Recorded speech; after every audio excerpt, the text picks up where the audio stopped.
Please rise for the Pledge of Allegiance.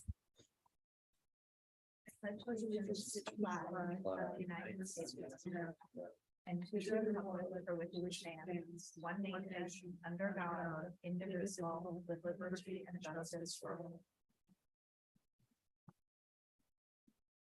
all. Good evening. I will call the October 4th Select Board meeting to order. I don't believe that there are any changes to the agenda. So we'll accept the agenda and move to announcements. Thank you. Before I get too deep into the announcements, I wanted to introduce two people who are here just to quickly be introduced, and they are right here, Will Cook and Robin Ziegler of the National Alliance of Preservation Commissions, the NAPC. They are part of a team undertaking the operational review of the HDC, and they've been here this week beginning interviews with stakeholders. So they were around and offered to come and be introduced. So there they are. Thank you for having me. Thank you. Thank you guys very much. And you might recognize Will because he's worked on offshore wind issues with the town as well. Thank you guys for coming.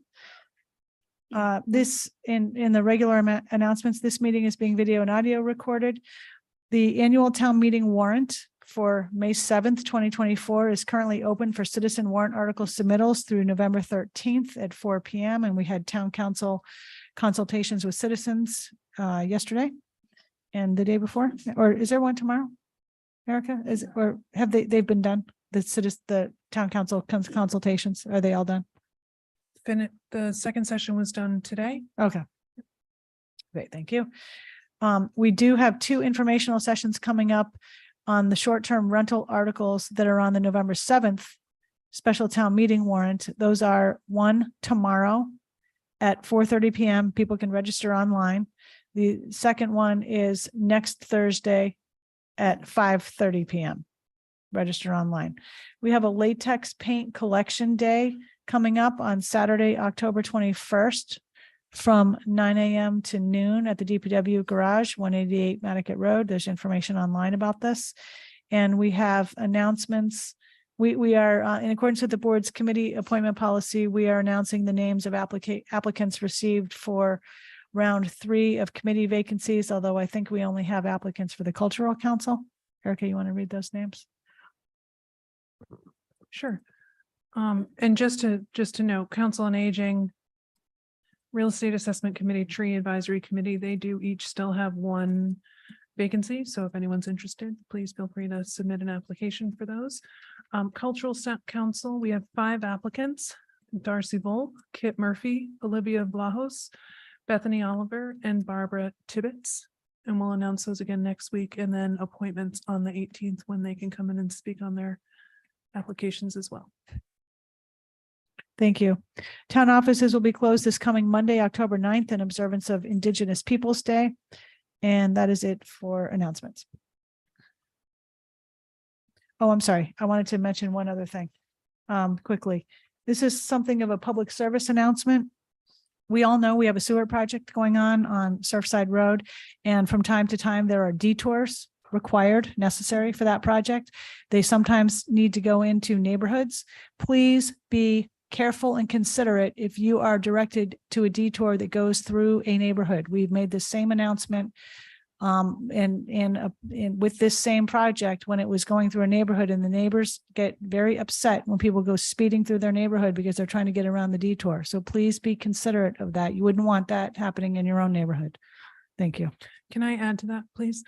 The current detour off of Surfside Road is Bartlett Road down to Raceway Drive, over to Somerset Lane, and then out the other way, not through Friendship. It's not one of our detours. Okay, thank you. Are there any opening select board announcements or comments? Okay, seeing none. I believe we do have one follow-up comment from a prior select board meeting, and I'll recognize Tucker Holland. Thank you, Madam Chair. Just following up on a comment last week regarding the special local preference that the board voted in September to seek relative to a couple of year-round housing projects that are happening. And I think Erica is just pulling up a couple of slides I thought might be useful.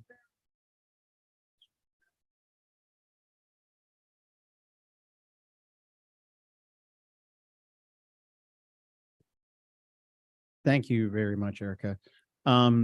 So obviously not everyone may be familiar with how local preference works. I thought I might just take a moment to go through it.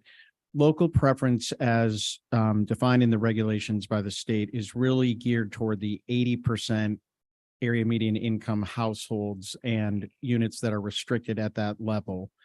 So traditionally, local preference would cover 4 categories of individuals: folks who live in the town, folks who work in the town, folks who have children in the school system in a town, and finally, municipal employees.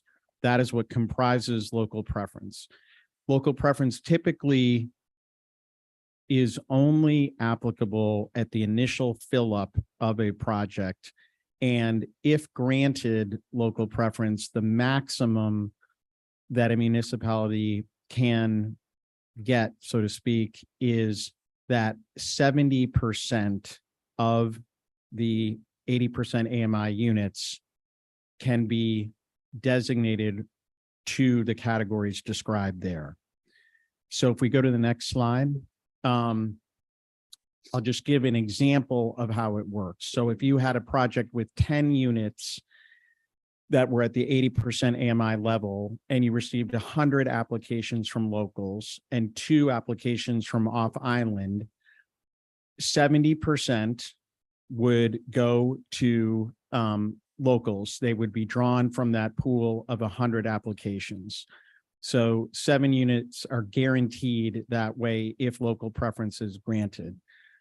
Then what would happen is the 93 remaining applications from locals and the 2 from off island would be put into a bucket, and there would be 3 households drawn for the remaining units. So the probability that the last 3 units in this example would go to locals is 98%. And this, while this is a made up example, it actually is representative of what has happened, for example, in the Sachem's Path project.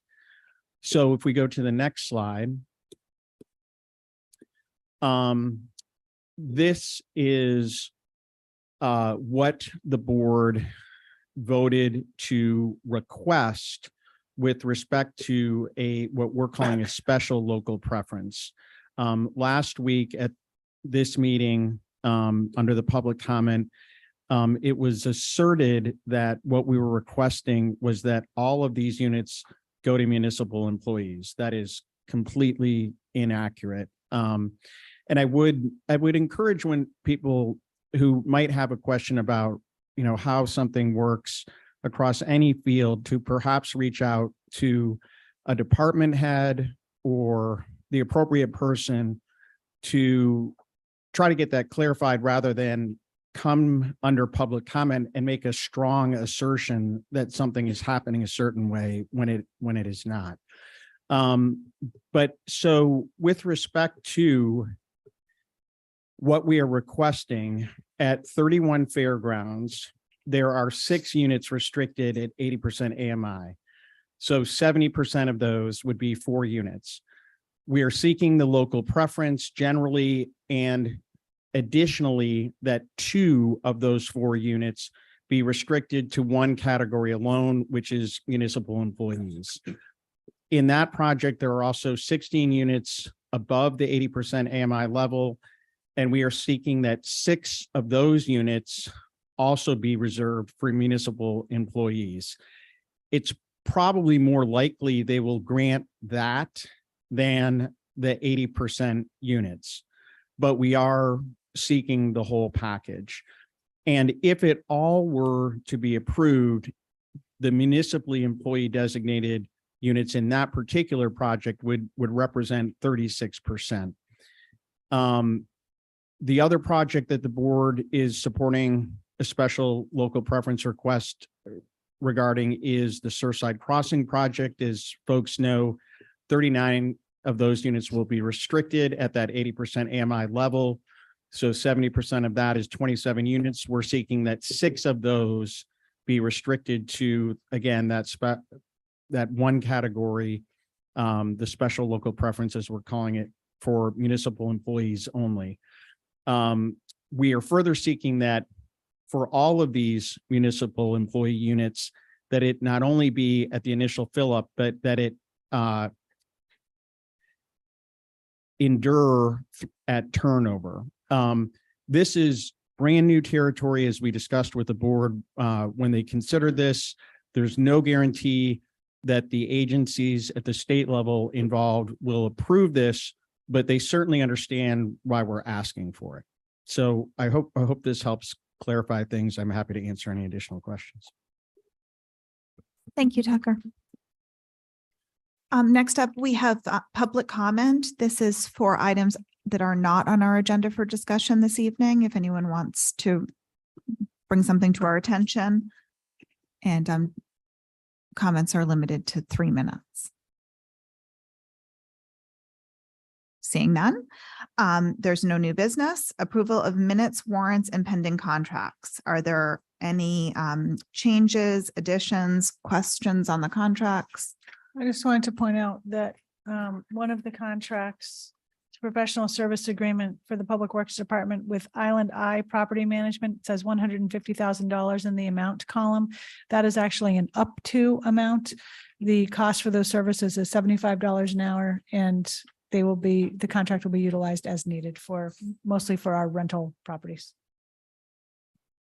And Matt? at 9:30 minutes, it said that he said, meaning me, would like to see the issue remanded. This was about, about the demolition. And I would like it to say there is a case to be made that this was arbitrary, because that is what I said.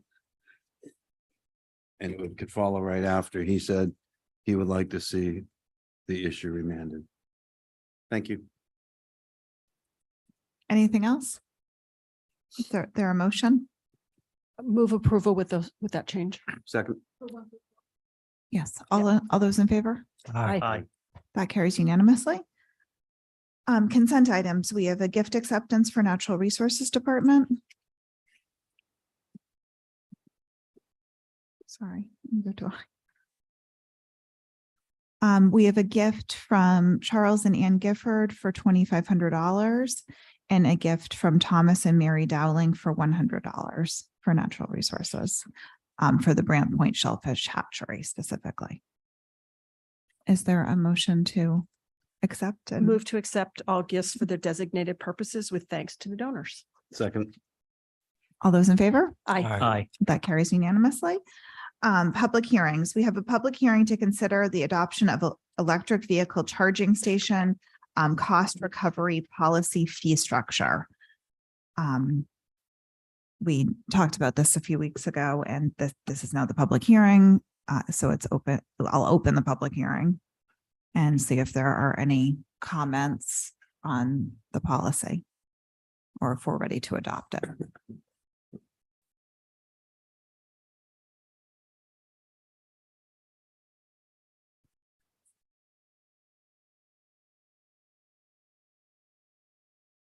Hi, Marina Zvonik, the owner and operator of electrical vehicle for the past 4 years.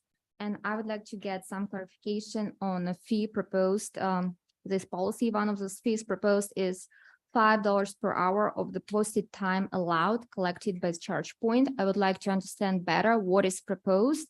And if we're going to put restrictions, people only allowed to use charging station for 2 hours, for 4 hours, 6 hours, 8 hours.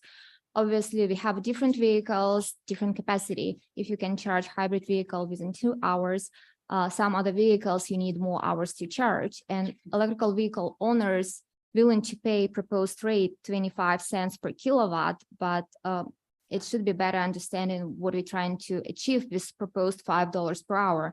As I understand, one of the issues with electrical vehicle charging stations, because they've been designated as a charging station, so people can charge their electrical vehicles. It's not a parking space, and it should be not utilized as a parking space by gasoline powered cars or by electrical vehicles. So instead of proposing $5 per hour fee, I suggest we should revisit that fee, and maybe we should propose different fee. It's called station time rate. So if vehicle is not charging for more than 60 minutes or 90 minutes, after that, there is a fee, $5 per hour. That's one of the fees that has been established in many towns. And I did quick research and looked over the data on ChargePoint platform, where you can see all the ChargePoint systems available in the state of Massachusetts. Provincetown Memorial Park parking lot, the fee is $1.50 per hour.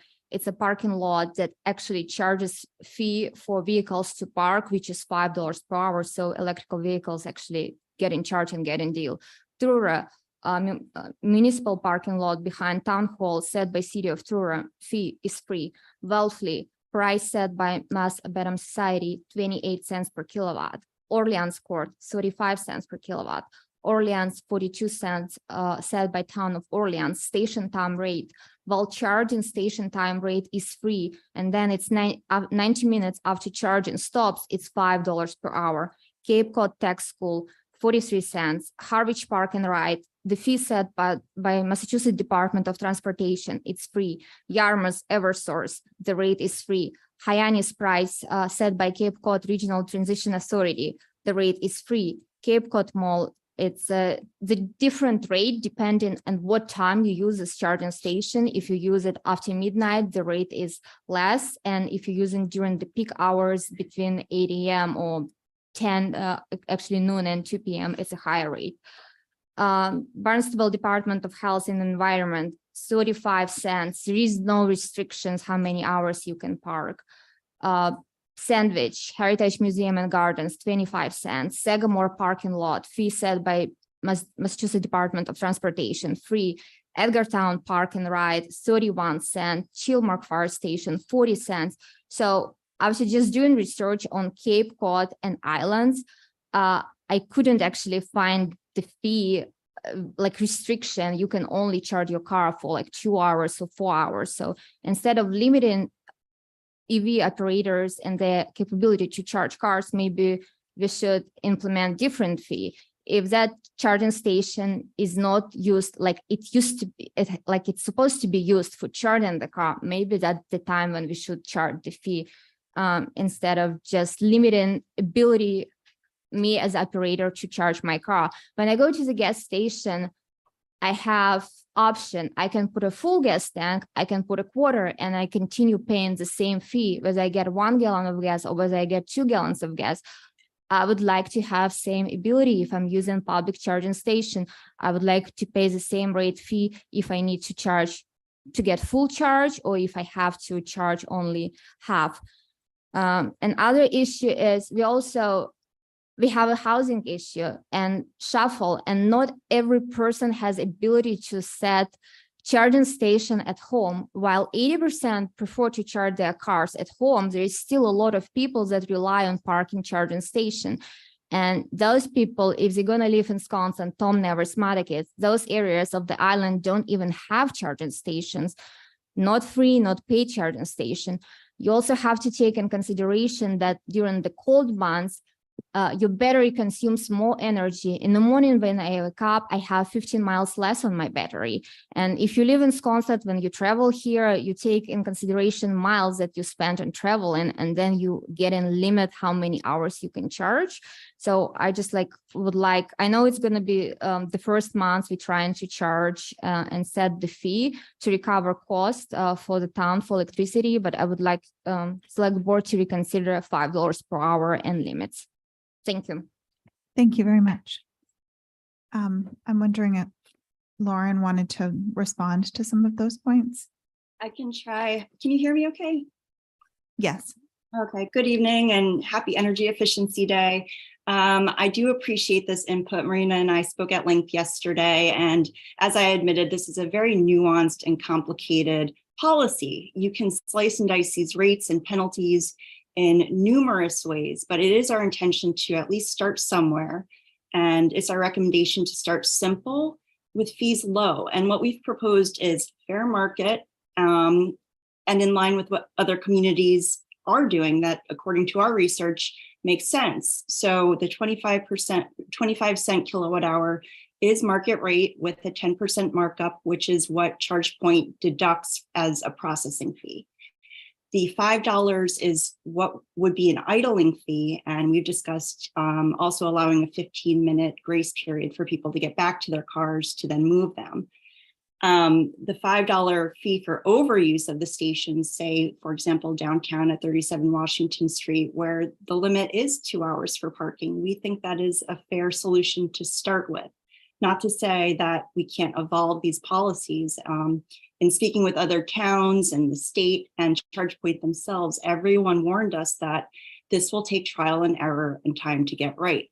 So we know that we have to adjust rates again in December when rates unfortunately will be rising. So although we're launching with a 25-cent kilowatt hour base price, we know it'll look something closer to 30 cents in the next few months. But it's going to be a learning experience, and I welcome Marina's input. I value it. And all I can say is I think we're in line with other municipalities, and we've introduced something that's fair and equitable.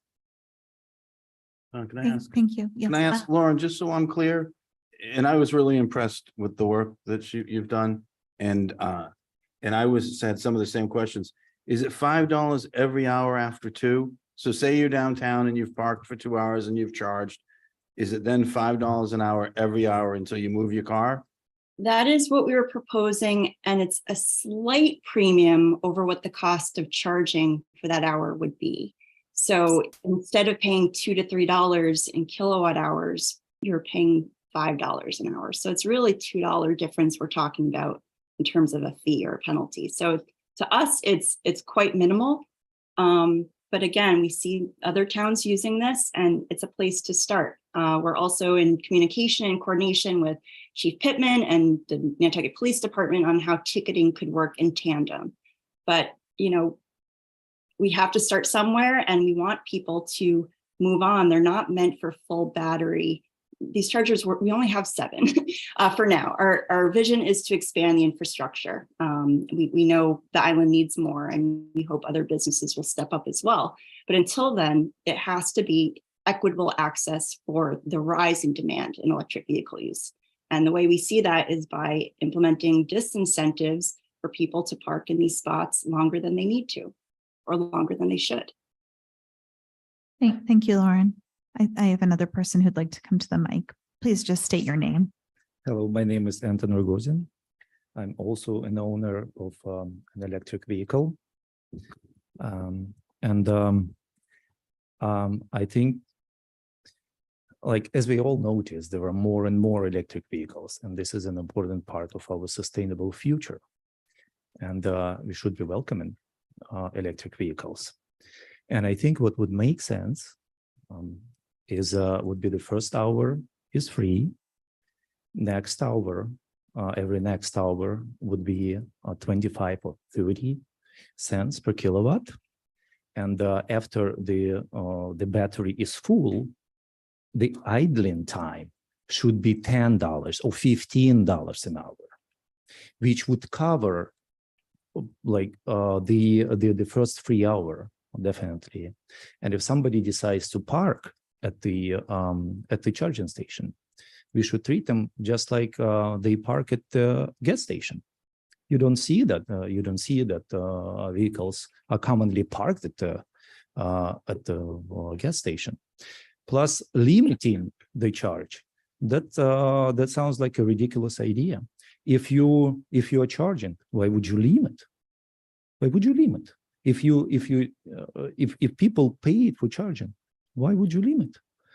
I think this is just crazy. But I also noticed today, I look at the charging station over here at the police department, and I noticed that the Rivian was charging there. It was the charge complete already, but it was sitting there for 18 and a half hours. So we should prevent that by putting a penalty for just sitting there and using it as a parking. Okay, and I also suggest that we should charge gasoline vehicles for parking there for at least $50. If they decided to use it as a parking. Okay, thank you very much. Thank you. Brooke? Lauren, the policy that we're adopting allows some flexibility in changing these up, right? To do, and I'm assuming these vehicles, maybe I don't have one, but I'm assuming they notify through an app when you're done charging, right? To That's correct. the owner. Correct. So they would have a warning that they're full up. So I think eventually having it so that you can stay until your vehicle is full when we have enough of them to go around. But I understand the allocation of a limited resource. It's not perfect, but I do think it's a good way to start. And I do think we have to disincentivize long stays and particularly stays by vehicles that are not electric vehicles. So I agree that it's a great place to start. And as long as the framework allows us to amend, we should start somewhere.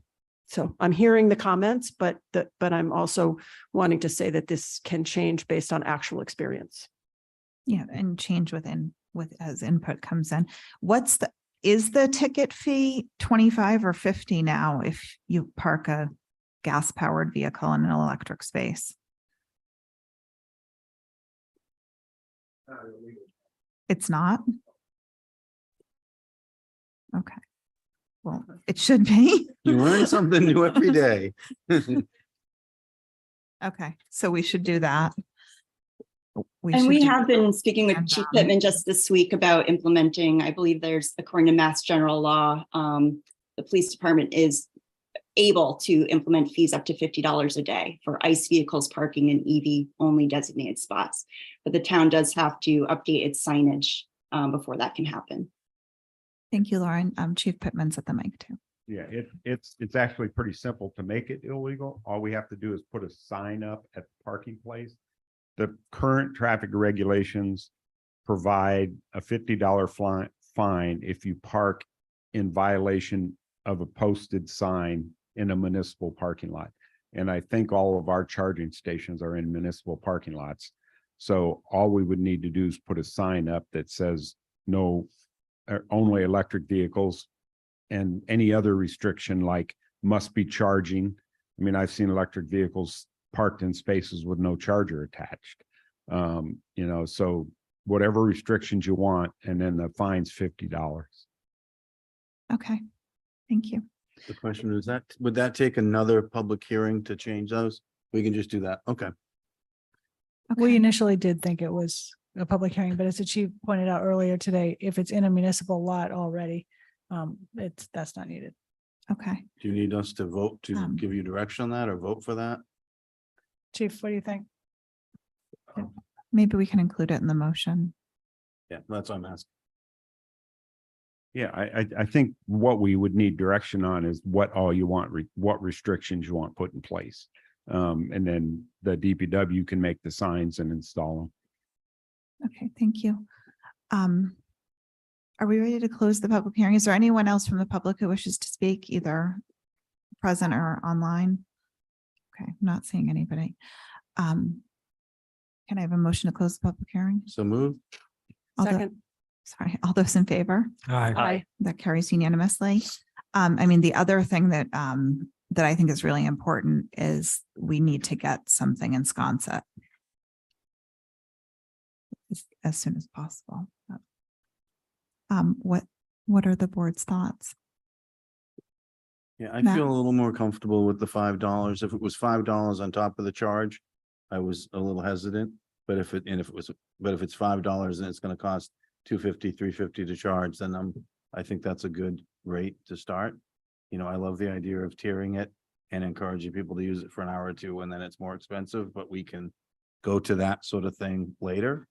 And I would like to, so I make a motion that we accept the recommendations and that we put have signs made that say no parking unless you're charging and you're an electric vehicle. And if anyone thinks of anything else we should put on there, that's great, but I think those two things should be on it. So that's a motion. Okay, is there a second? Second. Any further discussion? All those in favor? Aye. That carries unanimously. Thank you. Thank you. I think this will be a to be continued situation as things That's evolve. your electric car. Yeah, I'm trying. Citizen Departmental Committee requests and reports. The next up, we have the appointments to the Town Council Study Committee.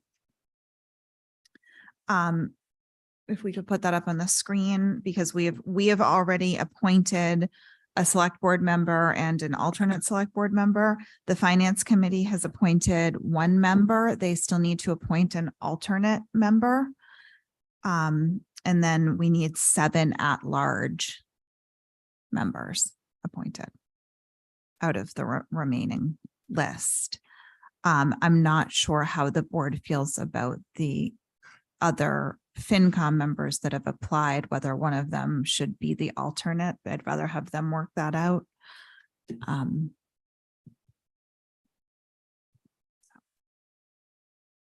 Do we have, oh, yes, we do. Yeah, so we're just gonna write 7 names. And Yes. see what happens. Okay. And just please make sure you put your name on your slip. I'm sorry, Erica, 7 at once.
Process of elimination.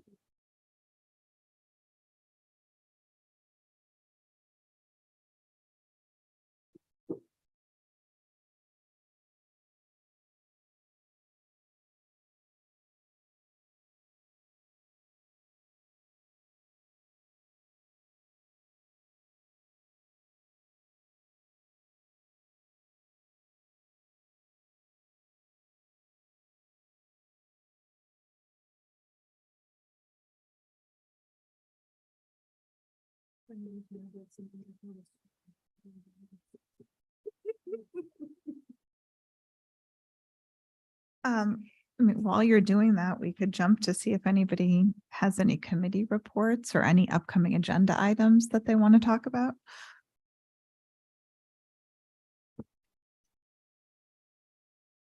No, nothing? Okay. Um,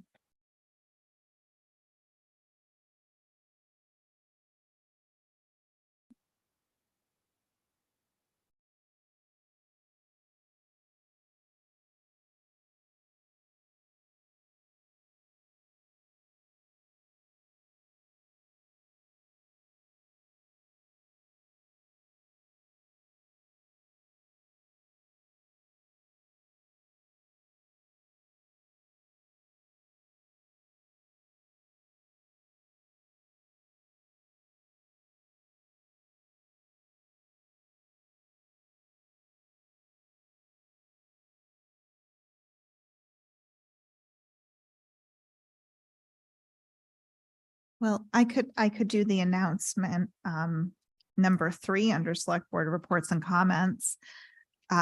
This has been in the news, so most people probably are already aware that the select board voted in executive session to not exercise a right of first refusal that we had for the purchase of 32 Washington Street, which is the building has been owned by the Codillacs and been a marine store for a number of years. It is under contract to be purchased by the Nantucket Anglers Club. And I believe the plan is for it to remain a store for the next 5 years in some form. And then the club will most likely do planning to move there, and they will be working with the town and the land bank on all of our joint plans for that whole stretch. And the right of first refusal will survive if it's ever set to be transferred to someone else. So that's the update on that. Sure. Erica? So that So- was all good news, Don. Yes. Thank you. All right, so I'm just going to read all your votes first, and then I'll read you the tallies. The chair voted for Bo Barber, Curtis Barnes, Jeff Carlson, Kelly Steffen, Joe Grouse, Caroline Baltzer, and Rachel Mandel. Brooke voted for Jericho Mealy, Curtis Barnes, Jeff Carlson, Kelly Steffen, Joe Grouse, Caroline Baltzer, Rachel Mandel. Tom voted for Curtis Barnes, Jeff Carlson, Kelly Steffen, Joseph Grouse, Caroline Baltzer, Rachel Mandel, and Susan Carmel. Matt voted for Mike Alvarez, Bo Barber, Curtis Barnes, Hillary Hedges Rayport, Kelly Steffen, Caroline Baltzer, and Sue Carmel.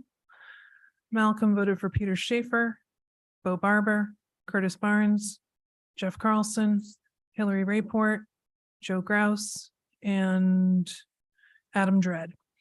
So Peter Schaefer received 1 vote, Mike Alvarez, 1 vote, Jericho Mealy, 1 vote, Bo Barber, 3 votes, Curtis Barnes, 5 votes, Donna Martino, 0 votes, Jeff Carlson, 4 votes, John Riccio, 0, Hillary Rayport, 2, Kelly Steffen, 4, Joe Grouse, 4, Caroline Baltzer, 4, Rachel Mandel, 3, Adam Dredd, 1, Jeremy Bloomer, none, Linda Williams, none, Sue Carmel, 2.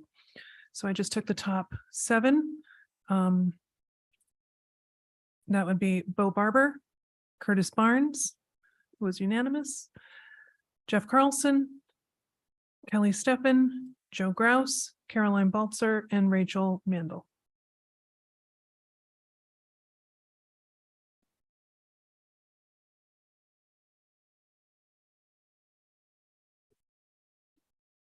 Okay, thanks everyone for putting your names in.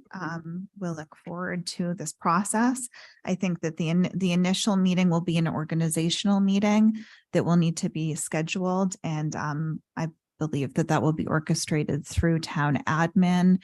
And Tom Dixon, as our select board rep, will chair the first meeting as things are organized and we move forward to hiring a facilitator and figuring out some details on how the committee is going to approach everything and set a schedule. Sound good?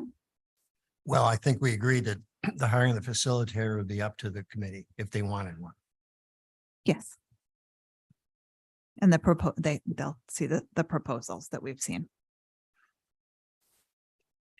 Okay, next up. We have the Coastal Resilience Advisory Committee review of recommendations for a proposed coastal resilience districts guiding principles. Am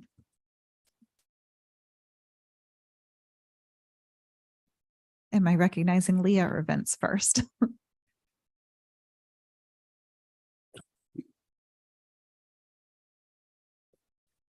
Hi, Vince Murphy for the Natural Resources Department. Both Leah and I are both going to speak on this and cover different parts of how this went.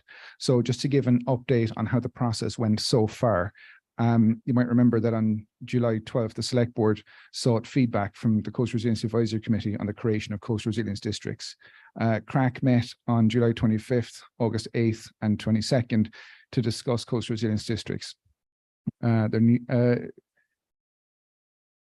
They needed an additional meeting that took place on September 5th to finalize the recommendations. They received a significant amount of legal information from a written recommendation from KP Law. Vicky Marsh, also from KP Law, attended a CRAC meeting to provide even more insight. This can now be seen as the guiding principles in the packet when it comes to developing either a town bylaw or a home rule petition. I'd like to personally thank the Coastal Resilience Advisory Committee for their diligent efforts, and with the chair's permission, ask that Leah Hill walk us through the purpose of the Coastal Resilience Districts. Thanks, Vince. Leah Hill, Coastal Resilience Coordinator. So the purpose of coastal resilience districts, or I'm going to refer to them as CRDs.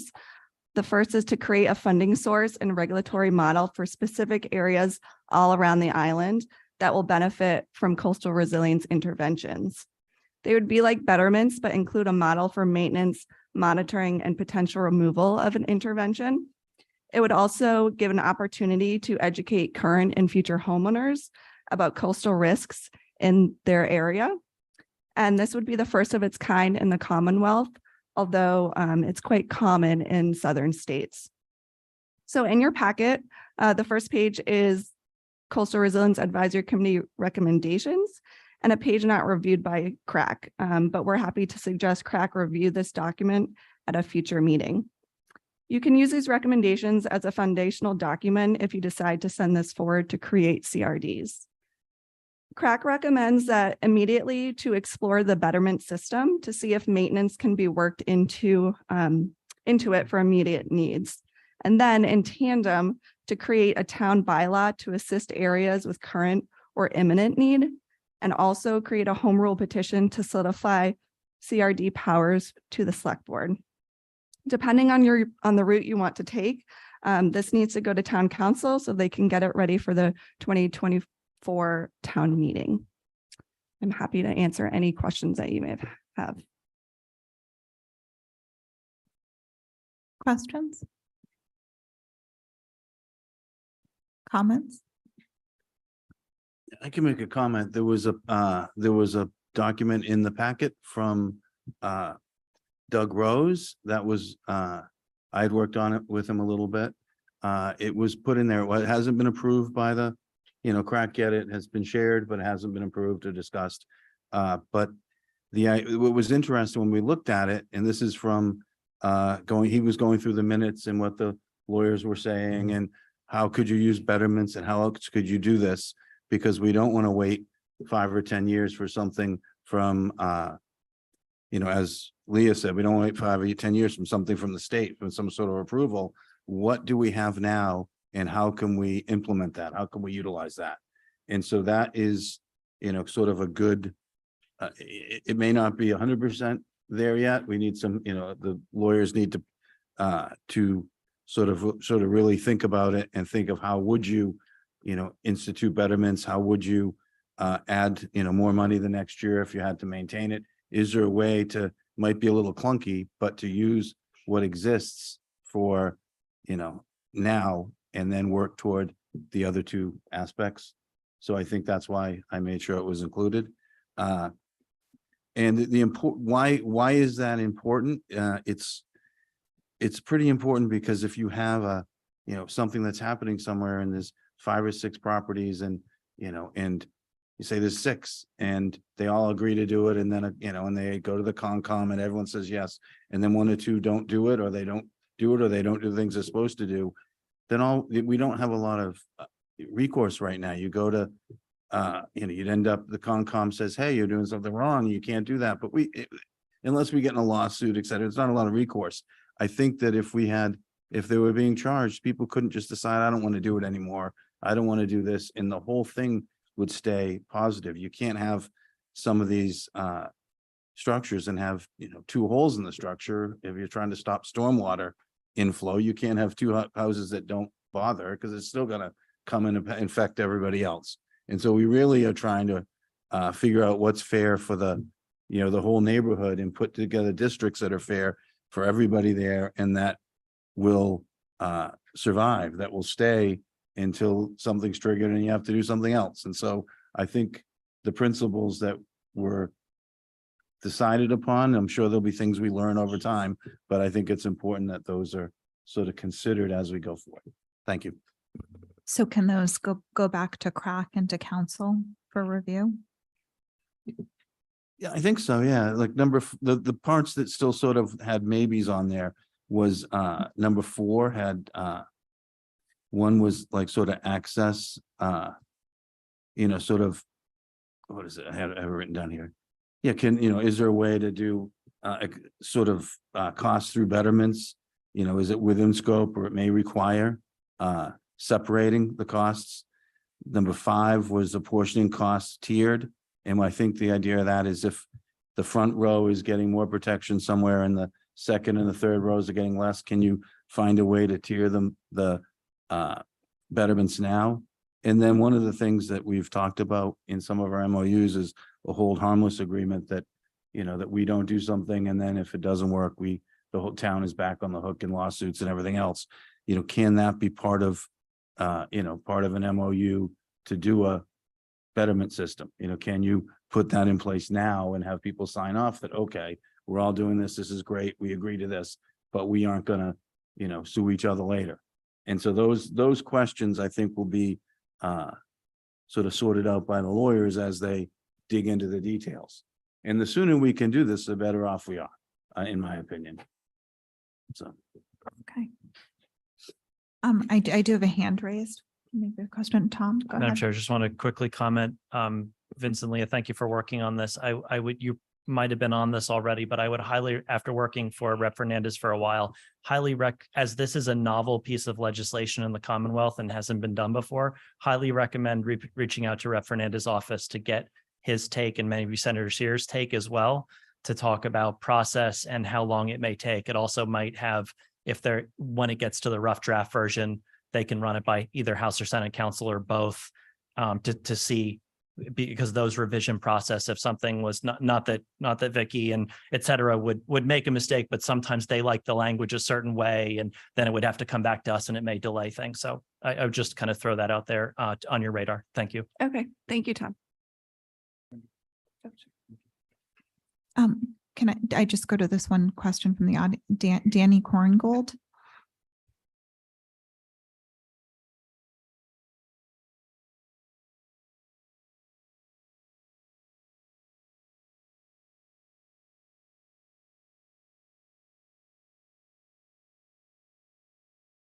You're muted. You need to unclick the microphone. Okay, I'll go back to Vince. Thank you very kindly. So within the bullet points what that CRAC had discussed and had brought together some agreement on, one of the very first ones is to talk about the existing betterment system.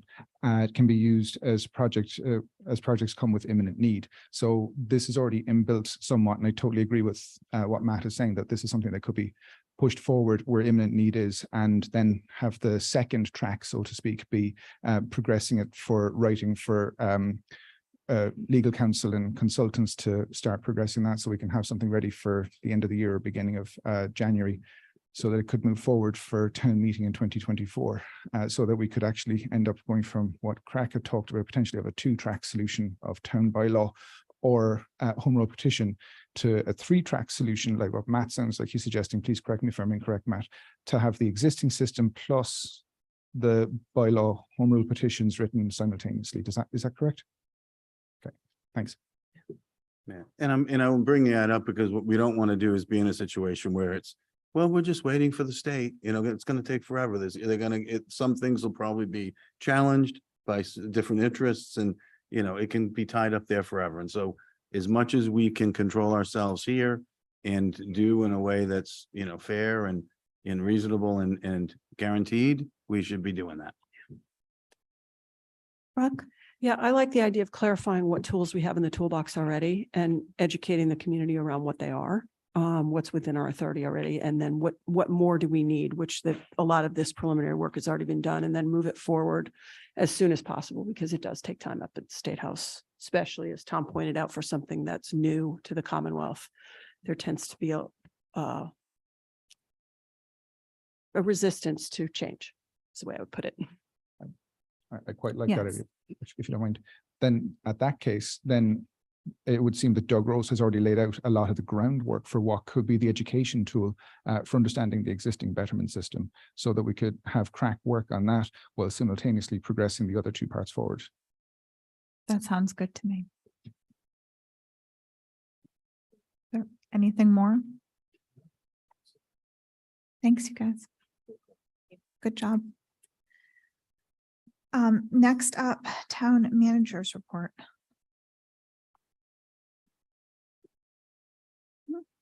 What?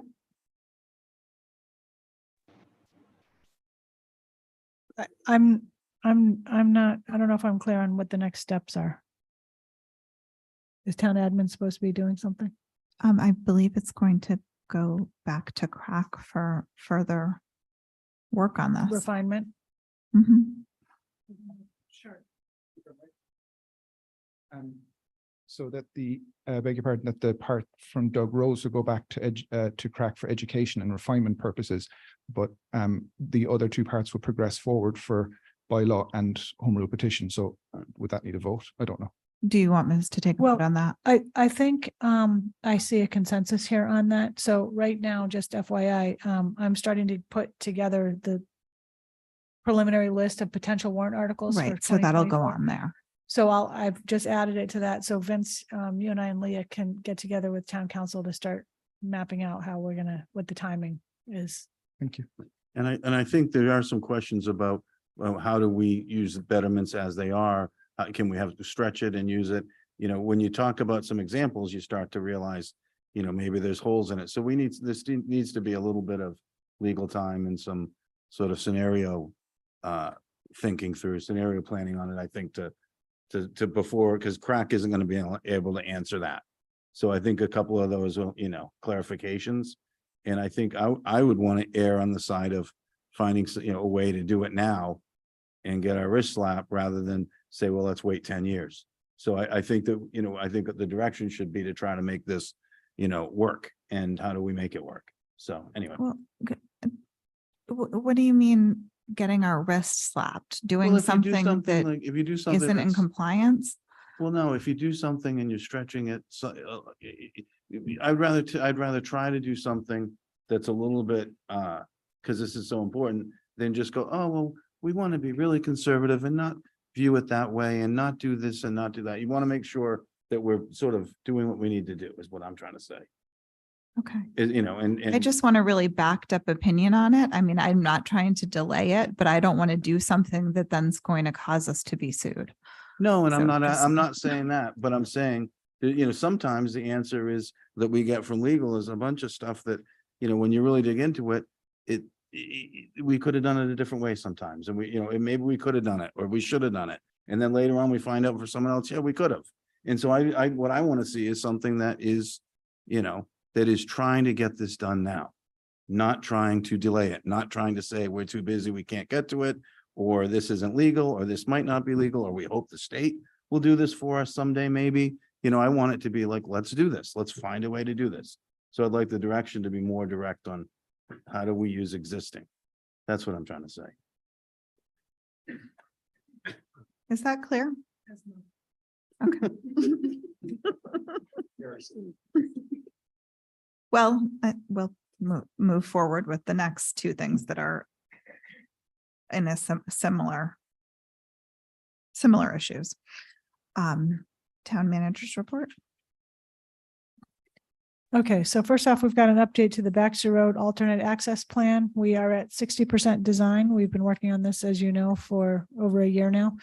And I think we've got Bill Casey from Arcadis online to take us through this. Do you want to do any intro, Vince?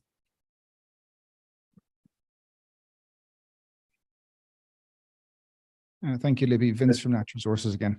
So Bill is going to walk you through this. We've got the 60% design at the moment, and we have distributed this to all of the people in the Baxter Road area to start collecting feedback to make the tweaks. And Matt, you might remember your phrase, in, I think it was in April. I've held onto that quite tightly, wiggle room. So that's what we're up to now. We're trying to get the feedback, find out what needs to be changed, what needs to be altered, get the feedback from the residents. But I've gone further than that. And I've also started seeking feedback from town departments. We had this water department, the sewer department give feedback already. We've already had this distributed to DPW. They're looking at it to see if there's any more. I had some of the most excellent feedback from Chuck Larson in town admin in his kind of role as an engineer. It's also gone to the fire department to understand turning radiuses for trucks and what might work there. And I'm meeting with the chief in next week about that one to find out the issues there. We've also sent it to the planning department, to Leslie Snell, and also to Mike Burns to make sure that we can have all the correct input from the planning side and also from the traffic management side. But most importantly, to stress the point, this is 60% design. This is not final. This is an update to the committee. I'd also like to, before Bill speaks, to point out that I see a lot of Baxter Road neighbours in the area and the Sankey Road neighbours in the area that are all present here tonight, and to thank them for coming as well. And just let everyone know that they're here, and I'm sure they're going to want to give feedback. I've gotten some excellent feedback from the neighbours already. Just wanted to make that very plain and obvious, and thank everyone for what they're giving me, because that is going to improve this. And thank you. Thank you, Vince. Thank you, Vince. Appreciate all of your work on this. I'm not sure I need to speak. Vince, you took care of quite a bit there, but this is a project update. The last time we presented was back in April, where the team agreed that we move forward to final design. And this is, we spent the summer working through development of the 60% design. And we'll talk about that here in a little bit. And of course, this is the overall goal of the project, is really to provide the town and the residents a retreat option for access and for public utilities should Baxter Road be negatively impacted by erosion. This right here is a little bit of our agenda. I won't dwell too much on a item. I'm sure there's a fair amount of questions, and we did I concur with Vince that we did receive a lot of good feedback so far.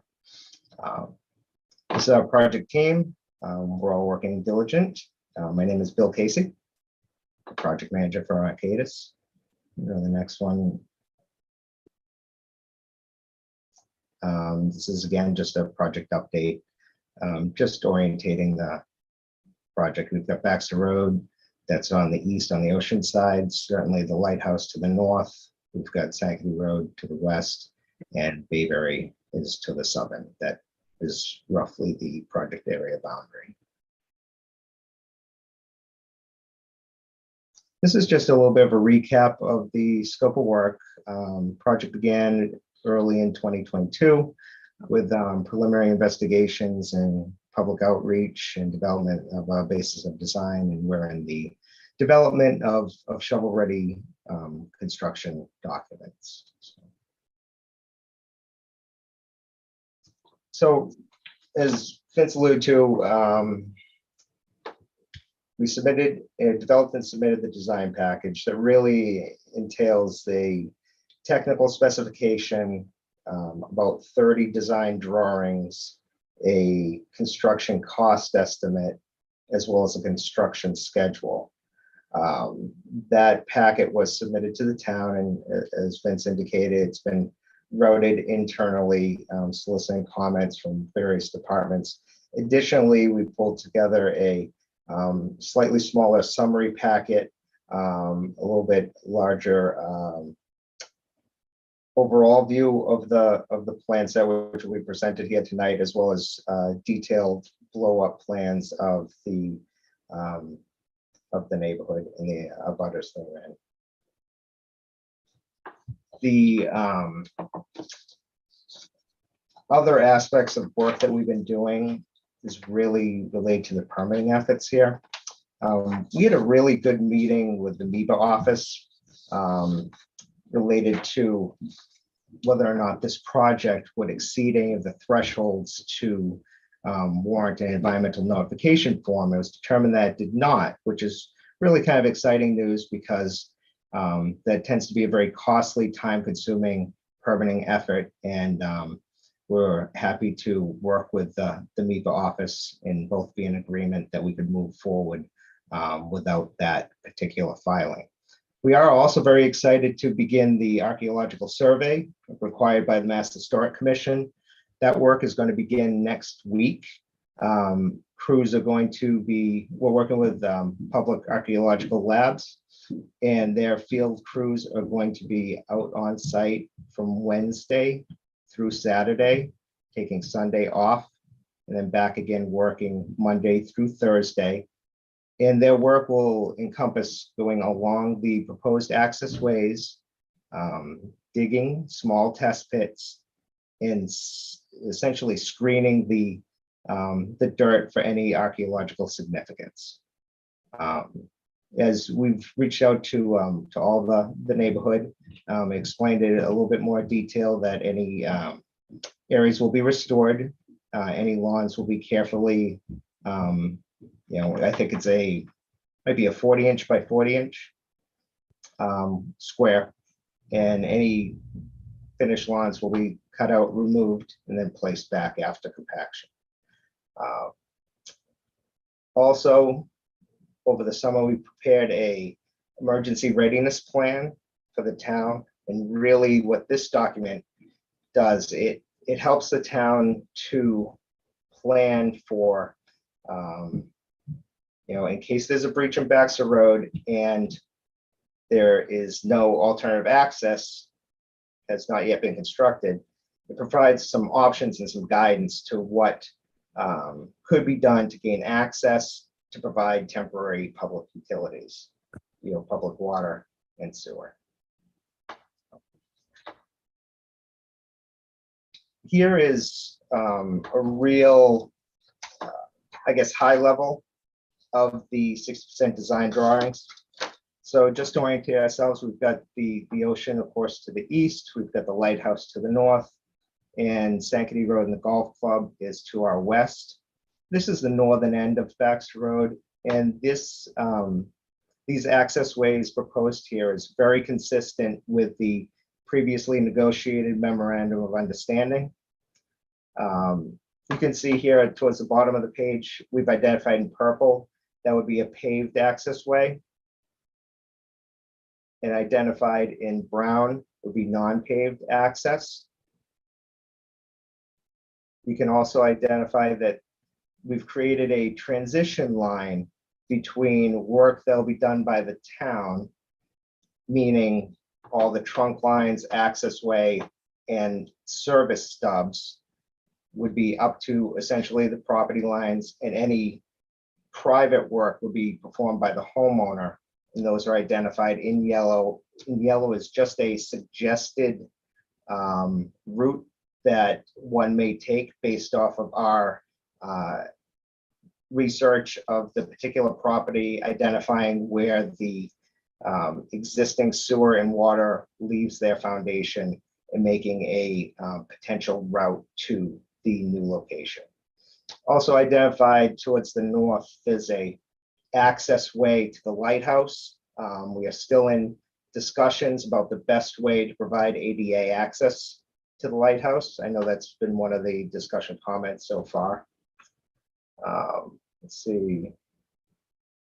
I think we could move to the middle section. Here we've identified the proposed shared driveway between, I believe it's 96 to 104, right there. And then also access for 92 and 90.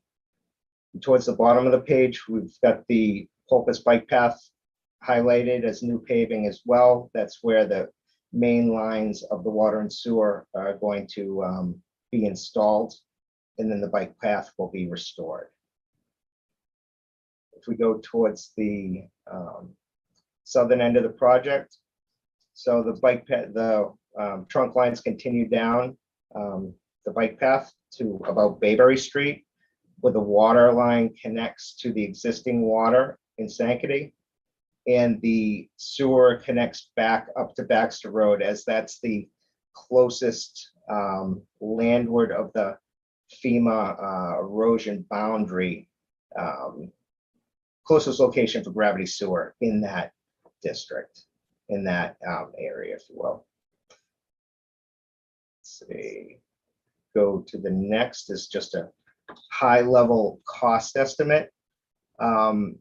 So this project, again, it's multi-phased. With what's been presented here tonight is essentially phase one, and that's to provide access and utilities for those affected by the 2050 predicted FEMA erosion boundary. And that's been deemed as phase one, and would be providing access to those folks would be the first phase of it, if you will. We've got the construction documents in phase one construction total at that 9.9 there, forget my eyesight, and the additional costs that have been carried over from the basis design that have been carried for items such as, easements, contract oversight. We've got any private grinders in there just to present a, total project cost of just over 21 million. And then phase two, we've included and carried over the $11 million from the basis of design, which would encompass those properties and those utilities affected by the 2100 predicted FEMA erosion line. And then we've included a range of -20 to +30% based on standard contingencies for cost estimates. Going to the construction schedule, and this is a little bit more detailed than would typically be presented.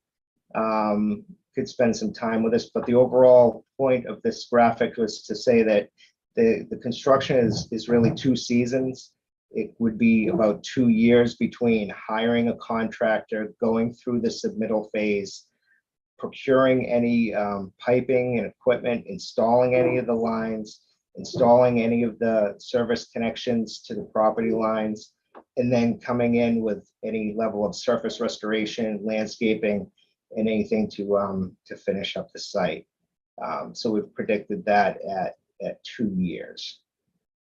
Going to the next one is a little bit more local, more of our kind of right in front of us design, permitting, what we hope to accomplish here coming up post 60%. Certainly we're receiving a lot of feedback on the 60% design. We'll definitely review all of that information. We'll also continue to move forward permitting, and what is determined to get implemented based out of the comments will get included in the 90% design. I think the last one might be a recap. So keep the comments coming. Archaeological survey to start next week. We'll continue the permitting effort, and we're striving towards 90% design. Does anybody have any immediate questions or comments? Questions? Okay, this was an update, so this is to be continued. I'll take minimal public comments if you have something. Okay. Did you want to speak tonight though? Because I'm going to move on to the next agenda item. Yes, please.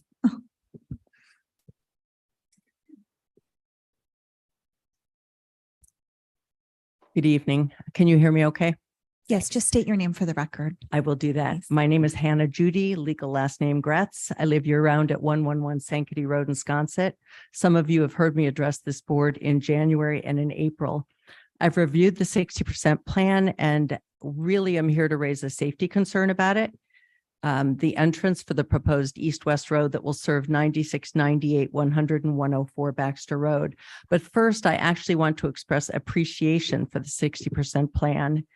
And it's respect for the property lines of 111 Sankaty Road and appreciation to the Coringold DePels for rescuing some of the trees that will be spared as it's drawn right now. So my safety concern is if you look very carefully at the plan, you almost have to put it on your phone and blow it up. The proposed new east-west road that goes along the south, my front yard, the south side. I don't know if you can see it. It's the next one. So where it exits onto Sankaty Road, yeah, right there. Thank you. If you look really carefully, the exit actually crosses my driveway. And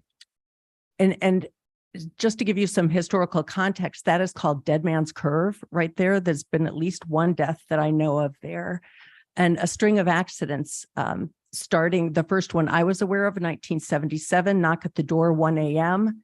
My father answers the door. Someone's car has not made the curve, spun out. It's in our scrub oak, which is very deep. The roof of the car is level with Sankaty Road at that point. And he wanted a ride to Wawinnett. My dad told him he could borrow a bike and return it tomorrow. Fast forward 5 decades, last summer, 2 major accidents. When you saw in Daybreak and Current that cars had an accident across from the golf club entrance, it occurred across my driveway. The second one, the car started 38 feet south of my driveway. So it almost missed a telephone pole, went across the new proposed road entrance across my driveway, and this is in about 10 feet, and then continued on for 150 feet into the scrub oak. I went out and measured it today. So it's an extremely dangerous corner. The other thing, and you'd have to go out there and look at it, is trying to take a left onto my driveway, let alone the new road, when you're coming from the north on essentially the Pulpus Road, and you try and take a left, you've got incoming traffic coming around the curve. Very, very hard to see what's going on. So if you move that entrance a little bit more to the south, you'll improve the sight lines. You'll be closer to the apex of that curve. There'll be some separation between my driveway and the new road, just as there is between the other 2 proposed new driveways to 92 and 90 Baxter. So that's just something I want to ask you to consider. Thanks very much. Thank you very much. I'm assuming we can take a look at that. Vince is giving me the thumbs up. Are there any other comments, questions for board? I mean, this is an update, so process is going to continue and continue to have community input. Yeah, one thing I would ask the 2 people with the parallel driveways to consider is, do you go in, 30 feet and then tee off? So there's only one going in and out instead of 2 that are right next to each other. So that's for them to. Is that 90 and 92? Yeah, 90 and 92. I look at that and think, why not tee off a little bit inside and have one connection, not 2? But that's up for them to figure out. Okay. Thank you. All right, we'll move on to the next agenda item. We're moving into select board reports and comments. We've actually already done 3, 4, and 5, but we are starting with number 1, consideration of a request to resubmit the notice of intent, also known as an NOI, to the Conservation Commission for the Sconset Beach Erosion Control Project.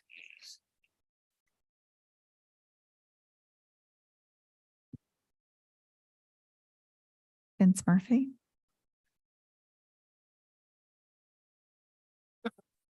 Thank you. I promise this is the last thing I'm on for tonight.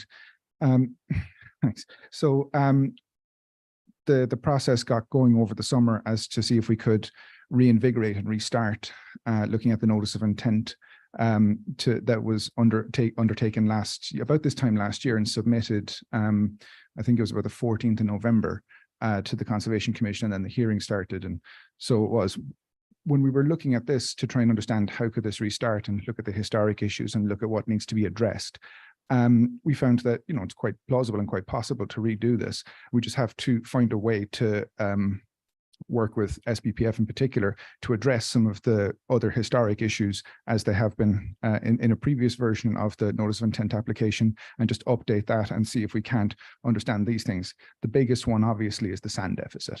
So there's a couple of years or several years worth of sand that's potentially missing, and we have a pretty clear idea of a number. This was something that we might have to work with SBPF on to see if they might be able to approach CONCOM to undertake some kind of discussions to see if they could have a reduction in the sand volume in order to find a way for this to move forward. The other key thing that I was thinking that might be quite necessary, just in terms of trying to reestablish a relationship with SBPF and reset the ground rules. There's an existing memorandum of understanding that was done in March 2022. We might have to revisit that just for a couple of fairly simple things, but make sure that it's all agreeable to all. One of the things is to understand the withdrawal process, because in January, I don't mean to speak for the select board, but I think people were a little surprised when SBPF withdrew around the 12th of January. So if we could set ground rules for how a withdrawal of another NOI would go forward, you know, with notice, and also potentially vote from the select board to approve a withdrawal, so that it wouldn't be just one party withdrawing, it'd be a joint withdrawal type thing, so that we could just put that in a formal way. And also potentially understanding project funding. So if a new tow protection was put in place over a greater length of area, to make sure that we avoid some of the issues that came up in the past, look at having a funding source in place, like an escrow account to pay for a set number of years. Potentially the select board could pick that number, it could be a negotiated number, but to have enough funding in place to fund for a length of time, so that, you know, the project could progress, be looked after, avoid the maintenance issues again, most critically, and then have that length of time, 2, 3, 4 years, 5 years, whatever it might be, to plan for, well, what happens when that money runs out. But, you know, that would have to be the kind of thing that would be contingent on getting approvals from CONCOM and for a notice of intent and the select board for a license, etc. Speaking of the license agreement, just have to make sure that everyone understands that once the coasters, as the CONCOM might issue a permit, then have to come to the select board to get a license to use town property, and then the select board would have an opportunity to set forward any additional limitations or requirements. While this process were to go on, one of the key things that I thought might be very beneficial for SBPF to undertake is keep the geotubes covered. There was a storm, Hurricane Lee, had a bit of a cave scraper type element to it. It was offshore, it didn't affect us nearly as badly as we were expecting at the time. But it did take off some sand off the geotubes, and the old permit would have said, you got like a month to recover it. We're not out of that month period yet, per the old permit. But, you know, it would be very helpful if we kept the geotubes covered while this process were to continue. Then we'd have to have a little look at the notice of intent. We drafted a very good notice of intent, but it's a year old now. It could do with some updates. We got to consider any changes that the CONCOM is looking to its regulations.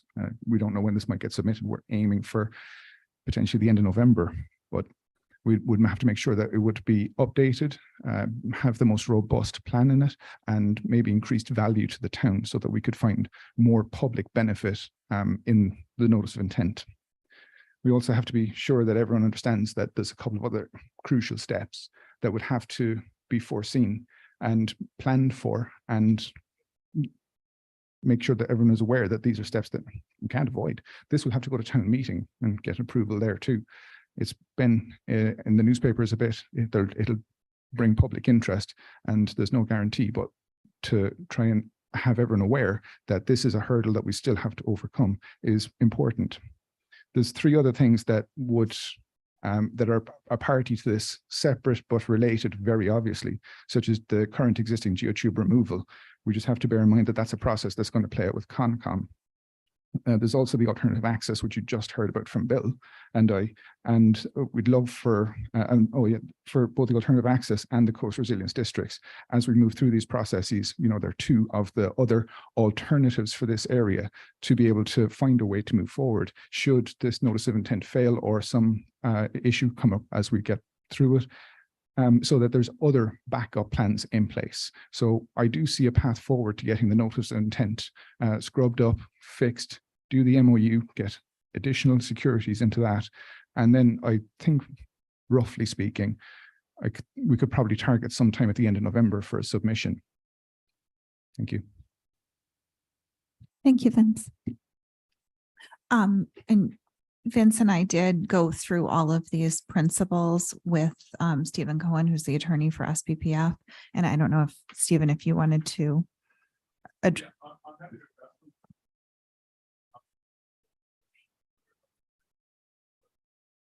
I'd kind of rather have us lay out where everyone stands and then take public comment. Sure, absolutely. So just for the record, Stephen Cohen, I'm the attorney for the Wisconsin Beach Preservation Fund. I think that Vince did a good job of sort of comprehensively covering these issues, and I'd like to try and do it in a shorter way if I can, which is that, you know, we recognize, SPPF recognizes that there's a sand deficit associated with the enforcement order, and that the current resolution of that is the removal order. And SPPF, for people who have been following it, has been working with the Conservation Commission to implement the removal order. And that is, you know, a lot of engineering and a lot of planning. And I think $500,000 is in escrow with the town to deal with that. So that is, you know, an issue that's been taken seriously. I think that the intent is that if the select board votes to issue to apply for the NOI, that SPPF would take responsibility for that deficit and write a separate letter to the Conservation Commission to deal with that. That is not a town, you know, it wasn't the town's problem. It's not something the town needs to worry about fixing. And so the SPPF would separately engage with the Conservation Commission about dealing with any remediation.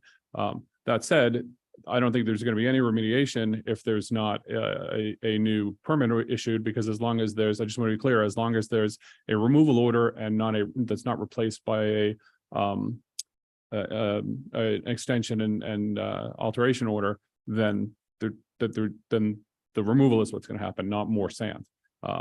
That said, there is currently sand on the template, and SPPF is acting to try and work with the sand that's there, which is, you know, substantial, to try and keep the tubes covered. There was a delay, and there's always a delay in getting the tubes covered after storms, because you have to wait until it's safe to do that. And usually after a storm, it's not, you know, you don't run out the next day. It's, you know, we've had times where there was storm and then 3 days later there's more wind, and, you know, so getting that done, that's why the permit allows for 30 days to get those tubes covered. And I don't know if they are covered now, but I know that there's sand there that will be used in the near future. So the goal here would be to file both the NOI and for SPPF to engage with the Conservation Commission about dealing with any changes to the enforcement order. And then separately from that, we would engage with Arcadis to update the notice of intent that was previously prepared. We would, one of the things we want to do is make sure that it envisions or encompasses the most current thoughts on what the best practices would be and the highest level of public benefit that we could try to include in that. The second thing that we do is make sure that we're working with the town on licensing that would need to be adopted later, and that license we understand that license would include rules and conditions both in the license and preconditions that the town could use before approving that. So, you know, there's multiple steps in this process where the town has leverage to make sure that the public is protected, or public interests are protected, environmental interests are protected. So we would engage on the NOI, we would engage on the MOU, and we would engage on the license, and if necessary, through town meeting, then that would also be a step we'd go through. So I think that's where we are. There is a multi-step process in front of us, and if the town decides to go forward, SPPF would be engaged on that. And I think we've already talked about making a donation to the town to help cover some of the associated engineering and consulting fees for the town as well. And I'm happy to take any questions. Thank you. Any questions for Stephen from the board? Any questions for Vince? I'm going to move to public comment. Burton Ballkind.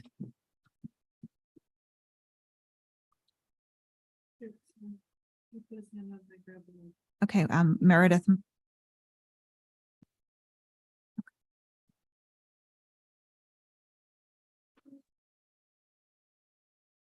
Madam Chair, can you hear me? Yes, good evening.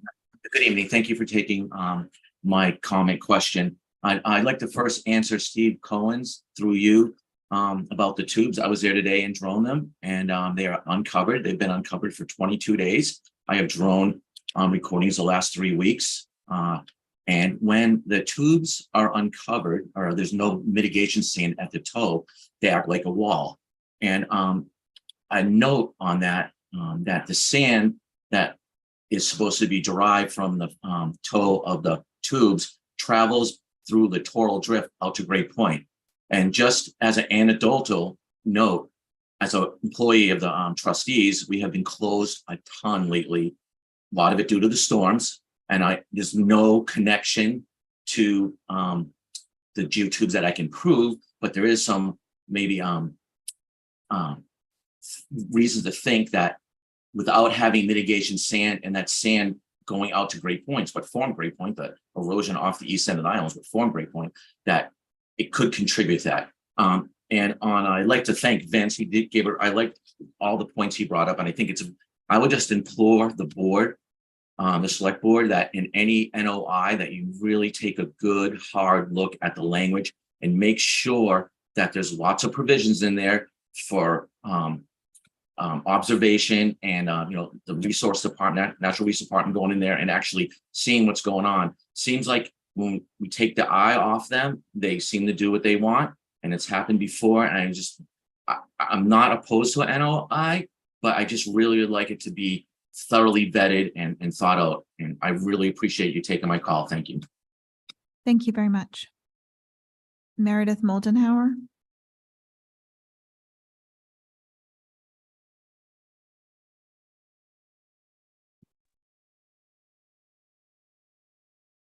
Good evening, Chair, members of the Select Board.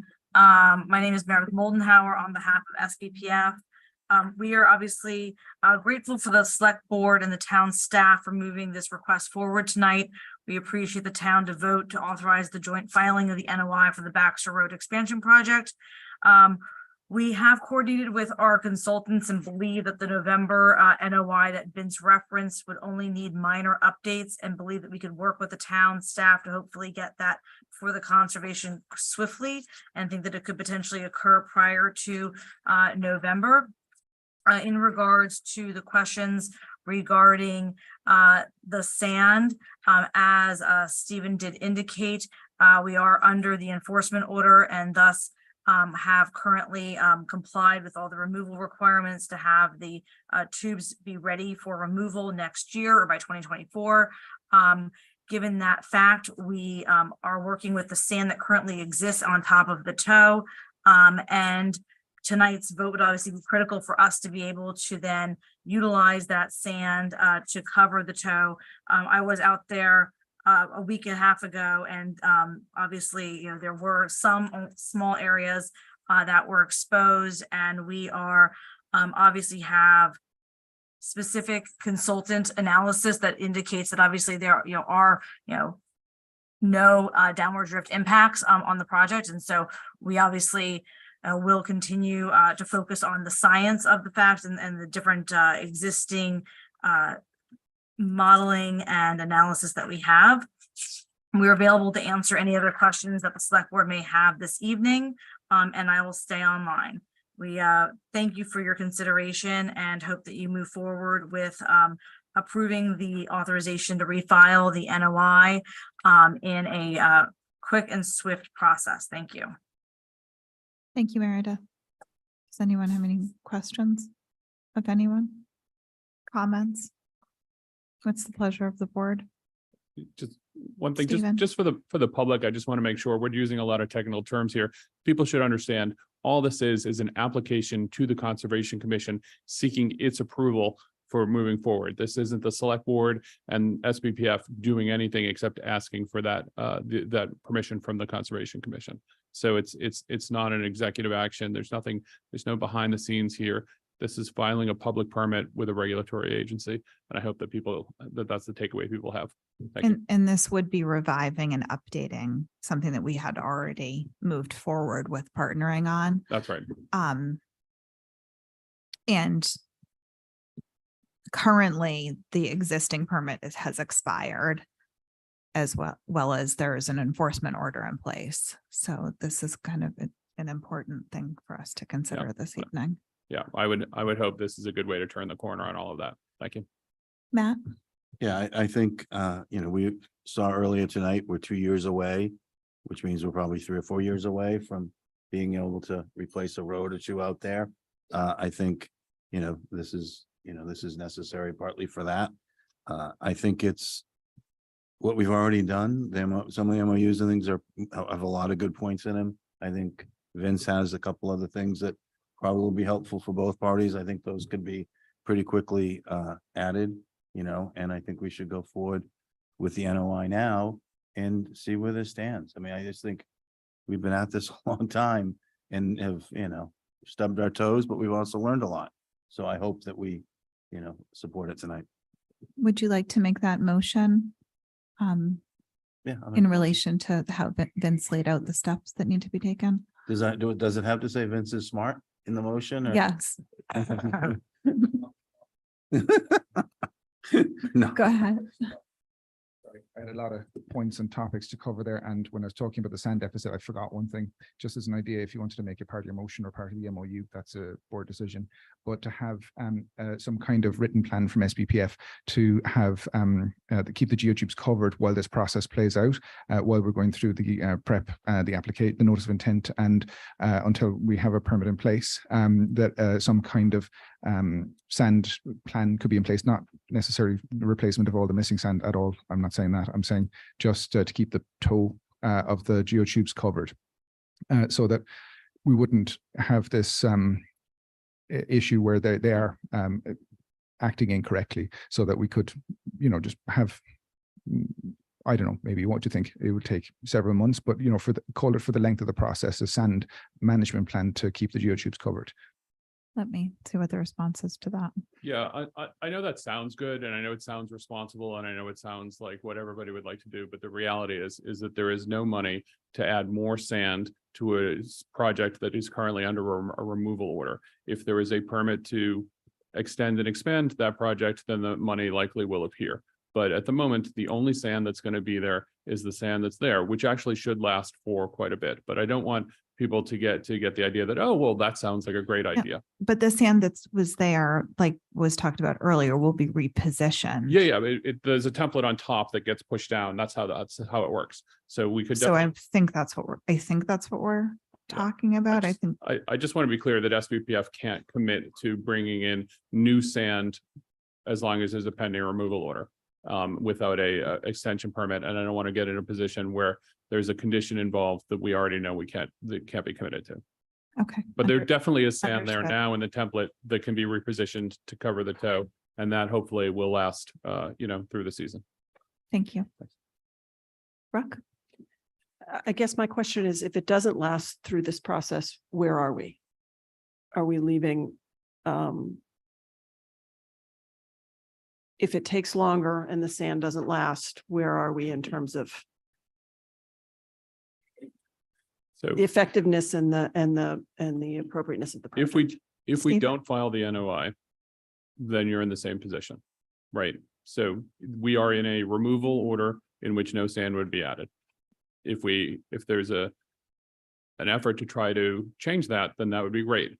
And, frankly, their hope is that there would be a quick success there that would lead to funding for and a desire to and a need to keep the tubes covered.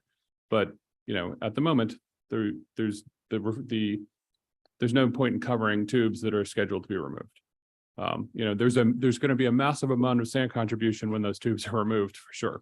And I also want to clarify, for people who think that the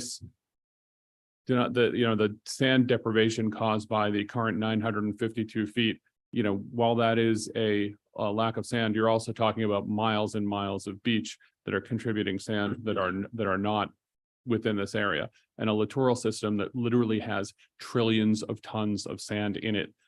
So it's like, oh, well, there's maybe a few buckets a few drops that aren't in the pool, a few drops of rain that aren't in the, like a 40,000 gallon pool. It is not a disaster that's caused in months, right? You're talking about a system that has trillions of tons of sand moving around in it on a daily, literally on a daily basis, that it's far beyond my capacity to, get into technically.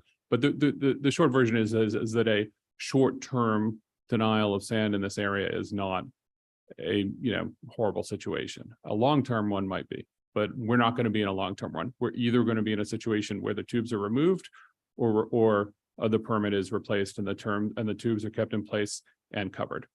So I think that's where we are. Thank you. Can I comment quickly on what Brooke asked? I think it's if it sits uncovered too often, it will make the town, as you guys know, I'm just going to state the obvious, it will make a town meeting vote near impossible. And so if we get to a situation where there isn't enough on the top to keep the toe covered and contribute the sand, then I think that, we will be.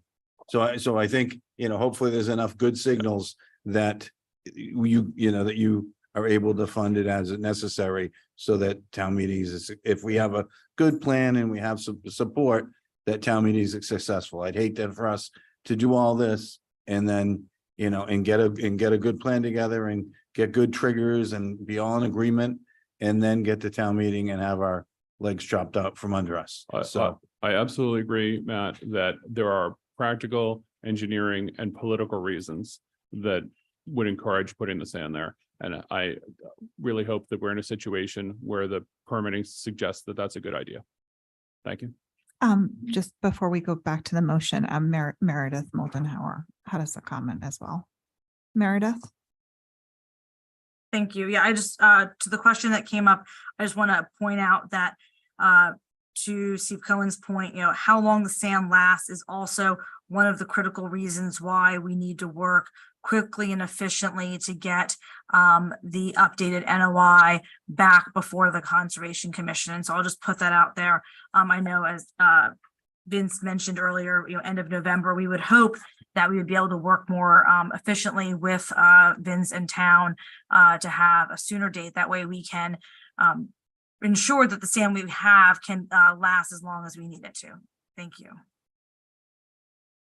Thank you. I'm going to take one final comment from Burton Balkind before I go back to the crafting of the motion. Oh, his hand went down. Oh, okay. Here, Madam Chair. Yes, I just want to say that SBPF has been in deficit sand mitigation for years. So I don't know what a long-term effect is or short-term, but it's been years that they've been in deficit in sand. So I just want to make that point. Thank you very much for entertaining my comment. Thank you. Matt, do you want to go back to the motion? Yeah, just. Oh, I need a second. okay. You've got it, Erica. Can we just repeat it? Since Move to submit the NOI with the stipulations that were reviewed by Vince. no, that was it. Just want to make sure everybody knows where we're at. Is there a second? I'll second for discussion. Okay. Is there discussion? And just Madam Chair, I think we Yes. can forward this, but my real discussion will come when we talk about priorities and costs and long-term projects, even though this is potentially private money.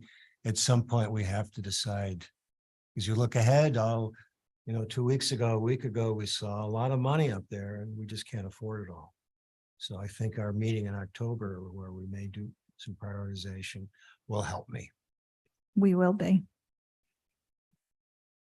Any further discussion? I'll just make one other Yes, comment. Go ahead. I appreciate all the emails I got on this. There were a lot of them. And I hope that the support of the NOI in theory, people recognize the value of that financially, because this project is going to cost money to manage if it remains in place. And the support has to go beyond words for this thing to work. So thank you to everybody for reaching out.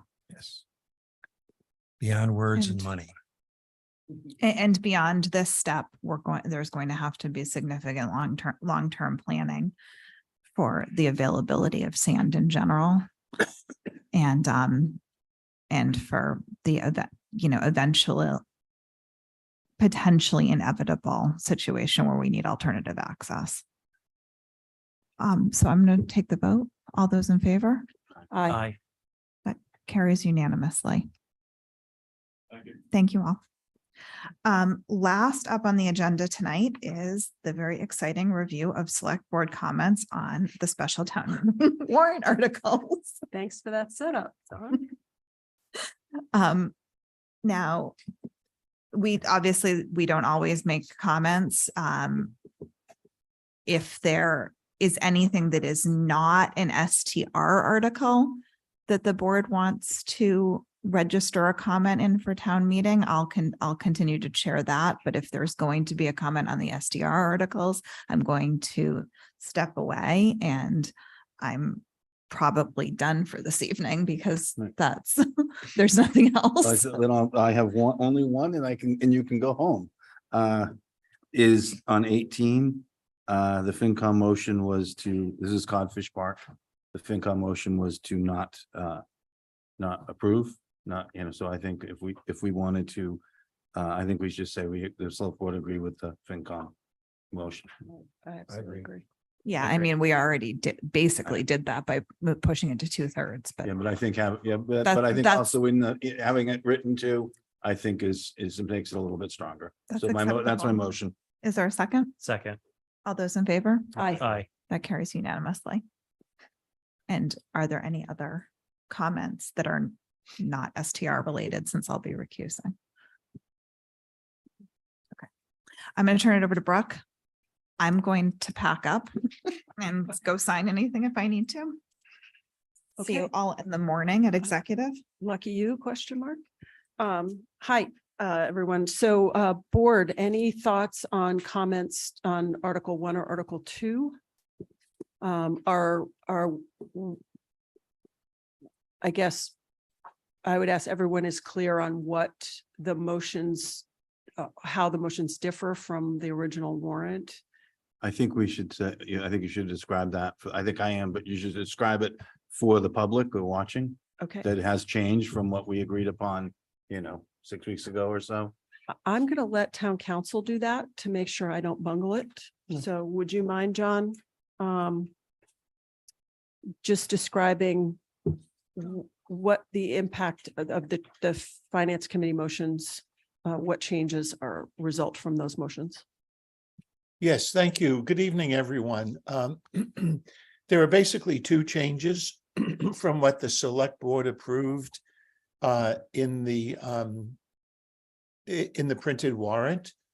The first is that the finance committee voted to insert what I call the linkage language into Article 1, which means that if Article 1 is voted positively, based upon the finance committee motion, it still would not take effect unless and until the zoning amendments contained in Article 2 are approved in substantially the same form as the planning board motion, and it's approved by the Attorney General.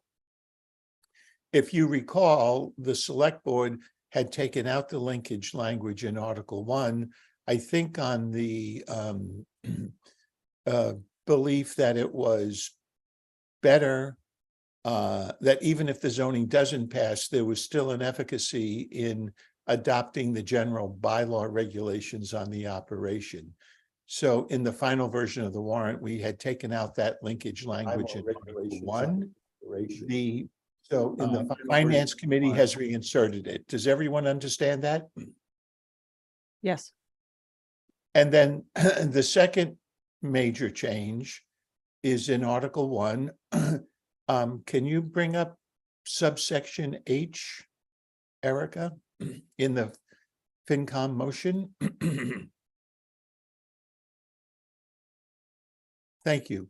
So if you remember, of course, the select board had wanted to insert the language that is now shown in strike through, which would restrict the grandfathering protections of section H to situations where a short-term rental during the years 2019, I believe, through 2023, that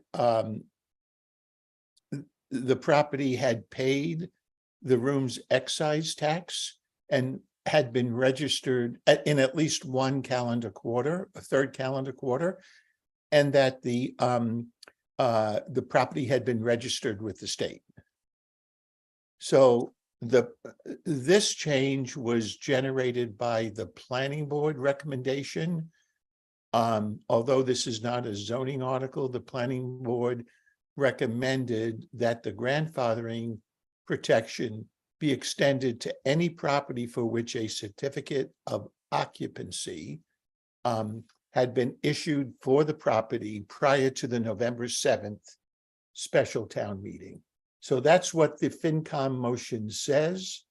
And those are the two changes basically from what the select board had proposed. And if I may ask one question, John, that change in the quote unquote grandfathering provision actually is not what was originally proposed by the short-term rental work group. It's a third version. Am I correct? Well, yes, you are correct, I think. Okay. Okay. So it's not the original short-term rental work group language. No. Pleasure of the board, comments, thoughts? Well, I'm Chair, I'm originally against both Article 1 and 2. So whatever you decide is comment, it has to be without me. And this new addition, I oppose even more than opposed, because this essentially brings it back with grandfathered everybody. So those are my thoughts. Thanks, Malcolm. Matt? Yeah, I've got, I think the linkage is really important to not have it. I believe if we do link it, we will lose, we have a very good chance of losing both. And I think I'd like to have, but I would like to have the original version that we just had on the screen that said you had to prove you had it before. Otherwise, every single house with a CO is a potential target, because you could have a shack that has a CO and then the shack turns into a new house, into a new compound. And people say that's not really going to happen. That won't happen in the Mid-Island. It's happening in the Mid-Island. There's houses here that are backing up to places, just sort of what you would consider sort of very Nantucket whaler neighborhoods that install pools. And the next thing you know, they're getting 17,000 a week. And there's cars turning over all summer long. I have friends that describe what was happening to them around the corner here. Some that you'd never in a million years think. And so I think that the changes that we made were over 3 different meetings. It was based on the figures that Matt Haffenraffer had provided.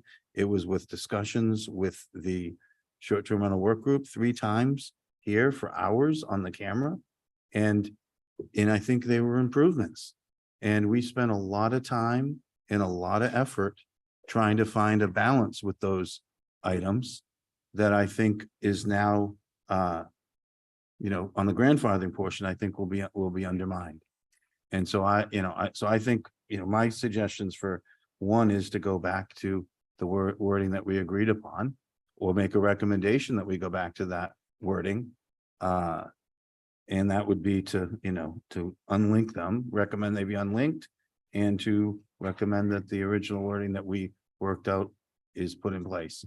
I think the grandfathering, it struck me when I was watching one of the short-term rental work group meetings near the end of their process. And I asked the question, well, who's going to be grandfathered? And 3 different short-term rental members had 3 different answers. And so that's why we ended up discussing it here so I think it's, and so anyway, I would like to see us, those 2 items. Madam Chair, I think if you were in support of this, you would want to go back to the wording that this board had suggested.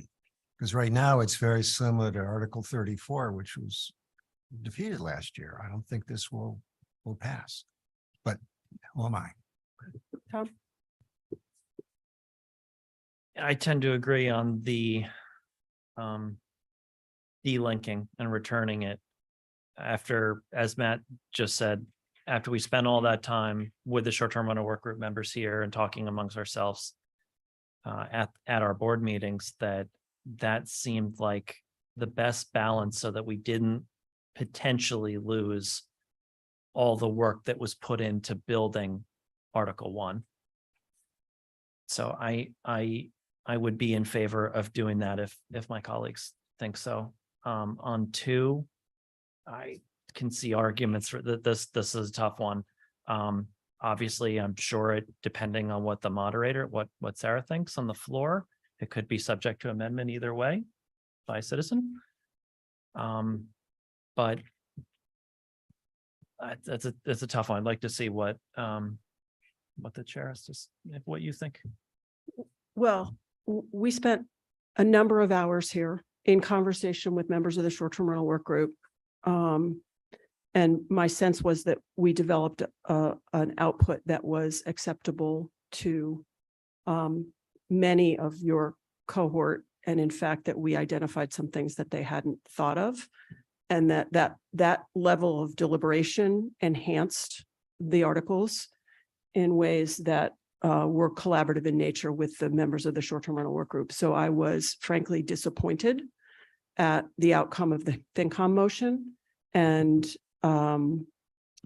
I would definitely be in favor of a comment that suggests returning to the original warrant language that we adopted on both counts, and then let town meeting decide whether amendments. I mean, it was my intention for these particular provisions to be debated on the floor of town meeting, not amended at the finance committee level. And I would support a comment that suggests that we go back to the original language on all of it. And I worry because the finance committee discussion stated that they were simplifying the matter. And in fact, I believe they complicated the matter further for the public, because there were several weeks where the nature and the content of the articles were being communicated and discussed in the community. And then there was a pivot on these two matters. And the risk we face in doing this is that we're attempting to pivot back, and the community is going to have whiplash from this. But I feel very strongly that we put together a good set of articles. And so I'm willing to risk that whiplash effect to put a stake in the ground for the work that we put into it over 3 meetings here, at least 3 meetings here. So pleasure of the board. I'll make that as a Madam Chair. Yeah, John. If I may, thank you. So I have had discussions with the moderator about where we are. And I think it's fair to say that if a voter were to make an amendment to return Article 1 to its original language, that would be within the scope. The moderator would determine that's in the scope, because you're merely going back to the wording that was contained in the published warrant. So I don't think there's a scope question if someone were to make a motion at town meeting to amend the finance committee motion by returning to the language that was stated in the warrant under Article 1. Thanks for that clarification, John. Yeah, and Brooke, you make a really good point about this is not simplifying. This because of the way this is there were going to be a bunch of amendments at town meeting anyway, and there was going to be a bunch of attempts to change it. But what would have been ideal was what I was hoping is that we would go to town meeting with yes on 1, no changes, and and then no on 2, and get 1 through, and then work on 2. We'll talk about 2 next. But I thought that was going to be a pretty strong and simple message. And I agree with you. This is not going to be, and it was going to be a difficult to pass anyway. This is a very contentious, very difficult thing anyway. But I think it's made it more difficult. If I may ask, John, could you comment on one of the arguments for delinking is that if Article 1 passes in some of the discussion, that it does support the town's current position that short-term rentals are allowed in residential neighborhoods, right? Yes. In terms of the law, in terms of the existing lawsuits, because there's a lot of discussion about the peril of if the zoning article doesn't pass. Could you speak to that? Article 1 by itself without the zoning supporting, providing a level of protection for those who are being engaged in lawsuits? Yeah, I mean, I think any court that were to review the zoning issue, one of the things that would, I think, be relevant is how has the town historically treated the regulation of short-term rentals?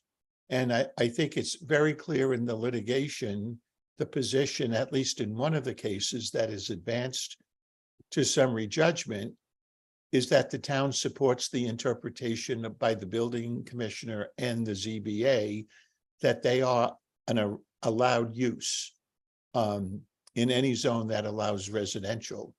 And I think, but that does not mean that there isn't an opportunity to further regulate not the use, but the regulation of short-term rentals through a general bylaw. And that's what Article 1 does. So I don't know how dispositive it would be, but I do think it will support the town's litigation position. Thanks, John. Any of Matt? And I would hope that our litigation position is nimble enough to recognize that there's primary use and accessory use. And that, and that we find a definition that's an accessory use that fits within, Article 1 if passed, and that makes this clear. So we'll get to Article 2 in a minute, but, and we've had we've had a version of that discussion, in executive session. So I would hope that we are nimble enough. So does the board someone want to move? I don't know, what is the process for comment? Is it by vote or consensus, Libby? Historically, by vote? Okay, so do I have a motion yet? Yeah, I motion that we have a comment that says we are recommending they not be linked. And I recommend that we go back to the wording that we had worked on and voted upon for grandfathering. H. Yeah. I So- recommend that for Article 1. Yeah, that's all we're talking about. So just as a suggestion, do I have a second for discussion? Second for discussion. As a suggestion, is it simpler to simply say return to the original language of the articles because the original language was without the linking language in Article 1? And Madam Chair, that makes it simple. Even though I'm against it, I would be for that particular comment. Well, we can say that. I like simplicity, because you just made a great point that would perhaps made it more complicated. Matt? And that's fine, but then we're gonna have a handout and an explanation at the meetings that you're gonna have tomorrow and next week. It has to be able to be explained to people, have to have a handout because they're not gonna know what that was. And they're not gonna know the back and forth. They have to understand that, this is, we have to give the reasoning why, especially the grandfathering part. Mhm. Basically, we're not taking it away. Anyone that has it is still gonna have it. Anyone that's been doing it is still gonna do it. We're just not making it illegal. Our recommendation was not to make it for everything, single CO everywhere on the island. And I think that's borne out by Matt Haffenraffer's numbers and I think it's borne out by that now. Someone's definitely gonna try to change it, but. So Libby and Erica, are you guys clear on what Well, so for Article 1, is the comment that the board supports the article as written? as originally written? Yeah. Well, when we say originally written, it's Article 1. Yeah. Right? The board supports Article 1 as it was printed in the warrant. There you go. Okay. Okay, we ready? All those in favor? Aye. Okay. Malcolm, yeah, Yes. good. Okay, unanimous, 4-0. Not supporting the warrant, I'm supporting that language. I want that very clear. Okay, Article 2 is, Yeah, well, I would like to make a comment that I don't support. I do not recommend a Y in the use chart. Dave Iverson, myself, and John Giorgio spent some time and thought we had a solution to that, where we would define accessory use and fit it within what we're showing here. And then that was sort of changed on recommendation after a couple other people spoke about it. I would like there to be more time for us to work on it and define it, and bring it back to town meeting so that it could be an A in the use chart and define. And because otherwise, I think we are putting every single property at risk, putting a Y there. Someone comes in and changes one thing, or someone has a lawsuit and they win their lawsuit. And the next thing you know, every single property is now 9 weeks or unlimited. 9 weeks in the summer and, unlimited the rest of the time. And then I just think that we are, so anyway, I'd like to say that I don't support this number 2. okay. I think that I do support Article 2 for the reasons that I think we've said this several times at our meetings, but since we're talking about it again, is that if Article 2 were to pass and get the quantum of 2/3, that anybody who short-term rents will still be subject to the regulations in Article 1 and Article 39 that passed last year, the Board of Health regulations with insurance and ingress, egress, and et cetera, et cetera. So all that being said, that if 2 were to pass, and if 1 and 2 were to pass, then in a subsequent town meeting, whether it's next spring or a year from then, or a year from after that, that there could be new regulations that could be, that Article 1 could be they're amended again based on whatever the voters and the residents feel. So to me, this is after many meetings of the short-term rental work group and taking a lot of comment and hundreds of letters, that this is an elegant way to do it, and the best way, I'm going to say legally, but in a zoning bylaw, and then make it subject to regulations in this case, Article 1, or a subsequent town meeting's vote. I don't want to repeat myself, but I agree with Matt about accessory use. And I think it's just idealistic to think that that this article will be able to enforce the regulations. It's just I've had that discussion before, so I can't support Article 2, period. For those 2 reasons, I think it's unenforceable. I think we're living in an idealistic world that will have a nice zoning law and everyone will abide by it because they'll abide by the regulations. And I'm not convinced that'll happen. So I can't support that. I'm with Tom on this. So we are split down the middle. So I would say I have a suggestion then. What if a comment said something like, if Article 1 is weakened, that we don't support Article 2? If Article 1 is gutted, if Article 1 is a train wreck, then we would be crazy to put Article 2 through with a Y, a big fat Y in it. So. Madam Chair. yes. So there's clearly not going to be an agreement among the 4 of you in terms of what the comments should be. So I would offer the option of putting in 2 separate comments in the warrant.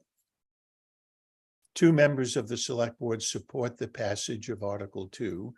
And, I can work with Libby to come up with the stated reasons.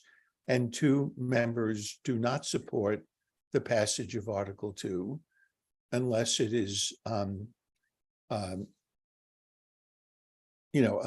allowed as an accessory use rather than as of right. If that is the correct statement, from Malcolm and Matt. Or you just don't have any comment at all? We don't have to have a comment. Yeah. I'm happy. I think I would like to see 2 comments. I think I think people want to know where we stand. I think it's so, or we say if one is substantially changed, we do not support 2. I mean, I'm looking at it that partly as a protection thing. I'm worried that, that one is going to get, anyway. I think. So Matt, I would point out that in your warrant, the linkage language was included in Article 2, and it's in there now. And it says that the provisions of the amendment, meaning the zoning amendment, will not take effect unless Chapter 123, which is the Article 1, is amended at the November 7th special town meeting in substantially the form set forth in the Finance Committee printed motion under Article 1 of the warrant and is approved by the Attorney General. So that's in there now. If you wanted to, we're going to have to see what happens with Article 1, and we may have on the fly have to revise the motion under Article 2, depending upon whether the FinCom motion prevails or we go back to the wording that was in the warrant.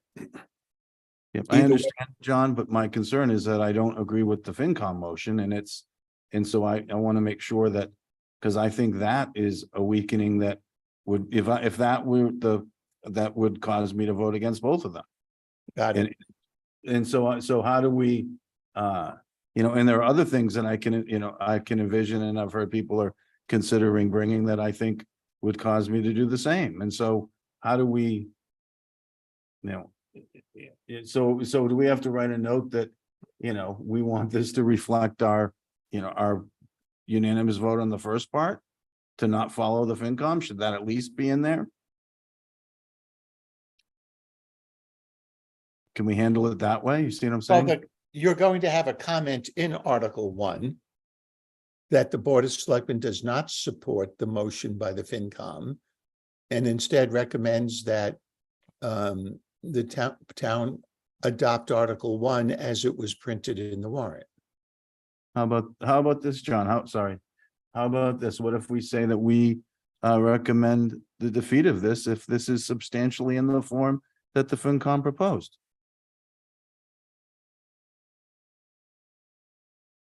Well, that's up to you guys. We could do that. There's my motion. Second.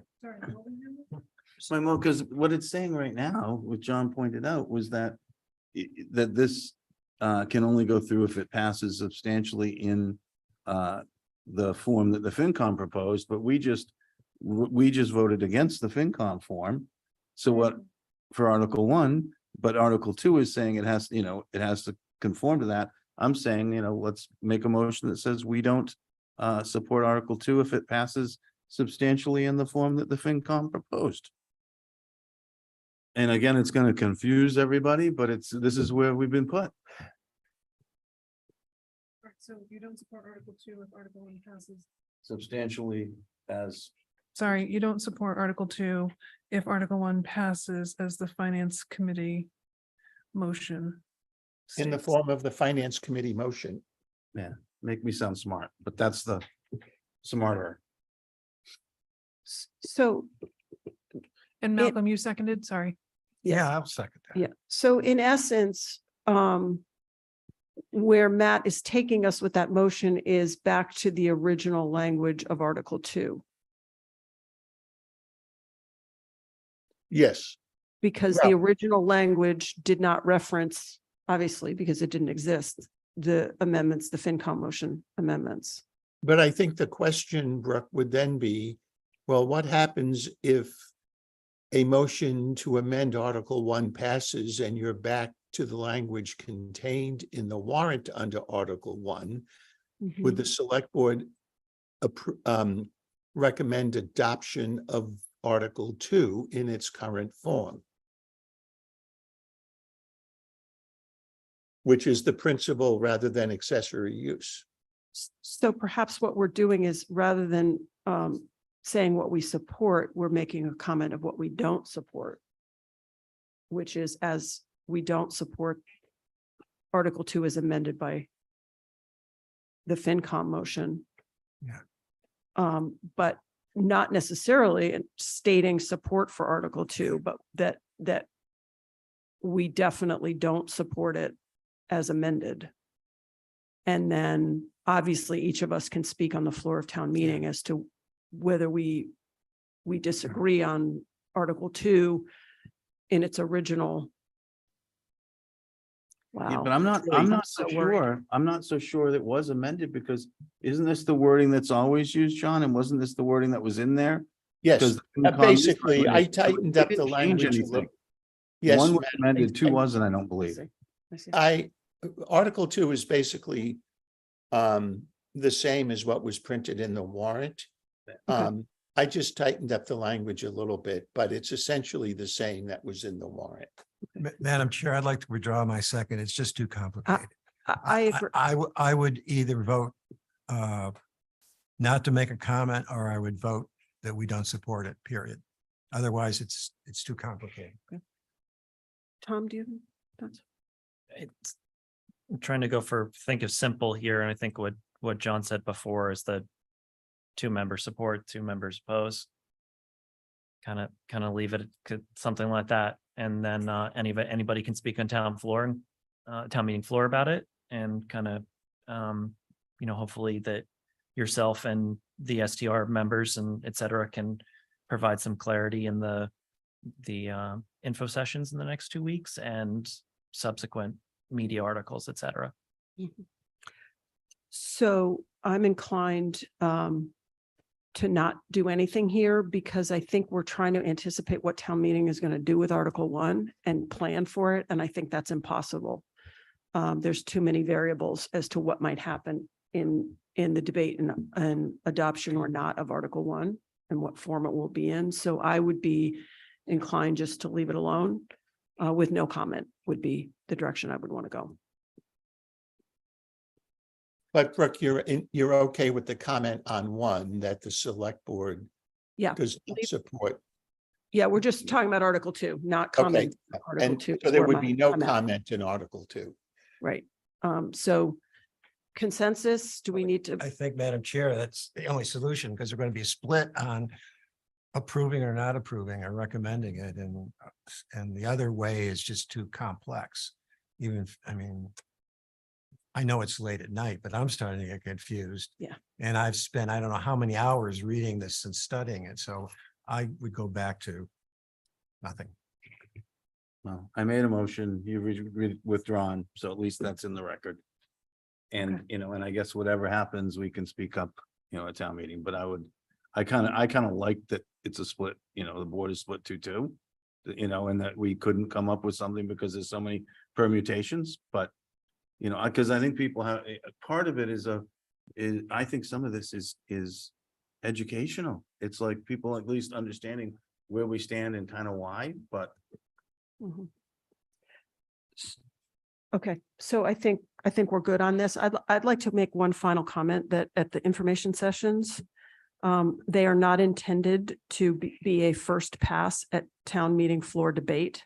They are informational in nature as to the impact of the articles on people's individual situations and perhaps town meeting process questions, because I think there should be an opportunity for the community to ask, how the heck is this going to go down on November 7th and what, but I don't anticipate that there's a need to debate the merits of the article, just the potential impact.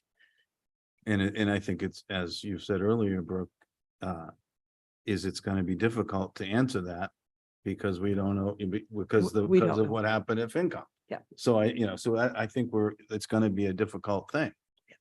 And, so anyway. Clearly, this is not a simple problem to solve as indicated by all the time invested to date, but we'll go to town meeting, which is our form of government, and see what the community has to say See what the on November people- 7th, see what the people say. speak. John, did you want to say something else? Oh, I'm sorry. No, I'll take my hand Okay. down. Okay. So Erica, Libby, you guys clear on where we're at? No comment. Yep. Okay. The last item on the agenda is adjournment. Anyone want So to? moved. Madam Chair? Yeah. Just for clarification, there are two more short-term rental articles. I know they're not exactly 1 and 2, Oh. but 3 and 4. I just want to make sure that there's no board comment on. No, I'm fine with both. of Okay. those. Yeah. I'm good. Okay. All right. Do I have a second? Second. All those in favor? Yes. Aye. We are adjourned. Thanks, everybody. 3 warrants. Oh, sorry. So I'm like, then.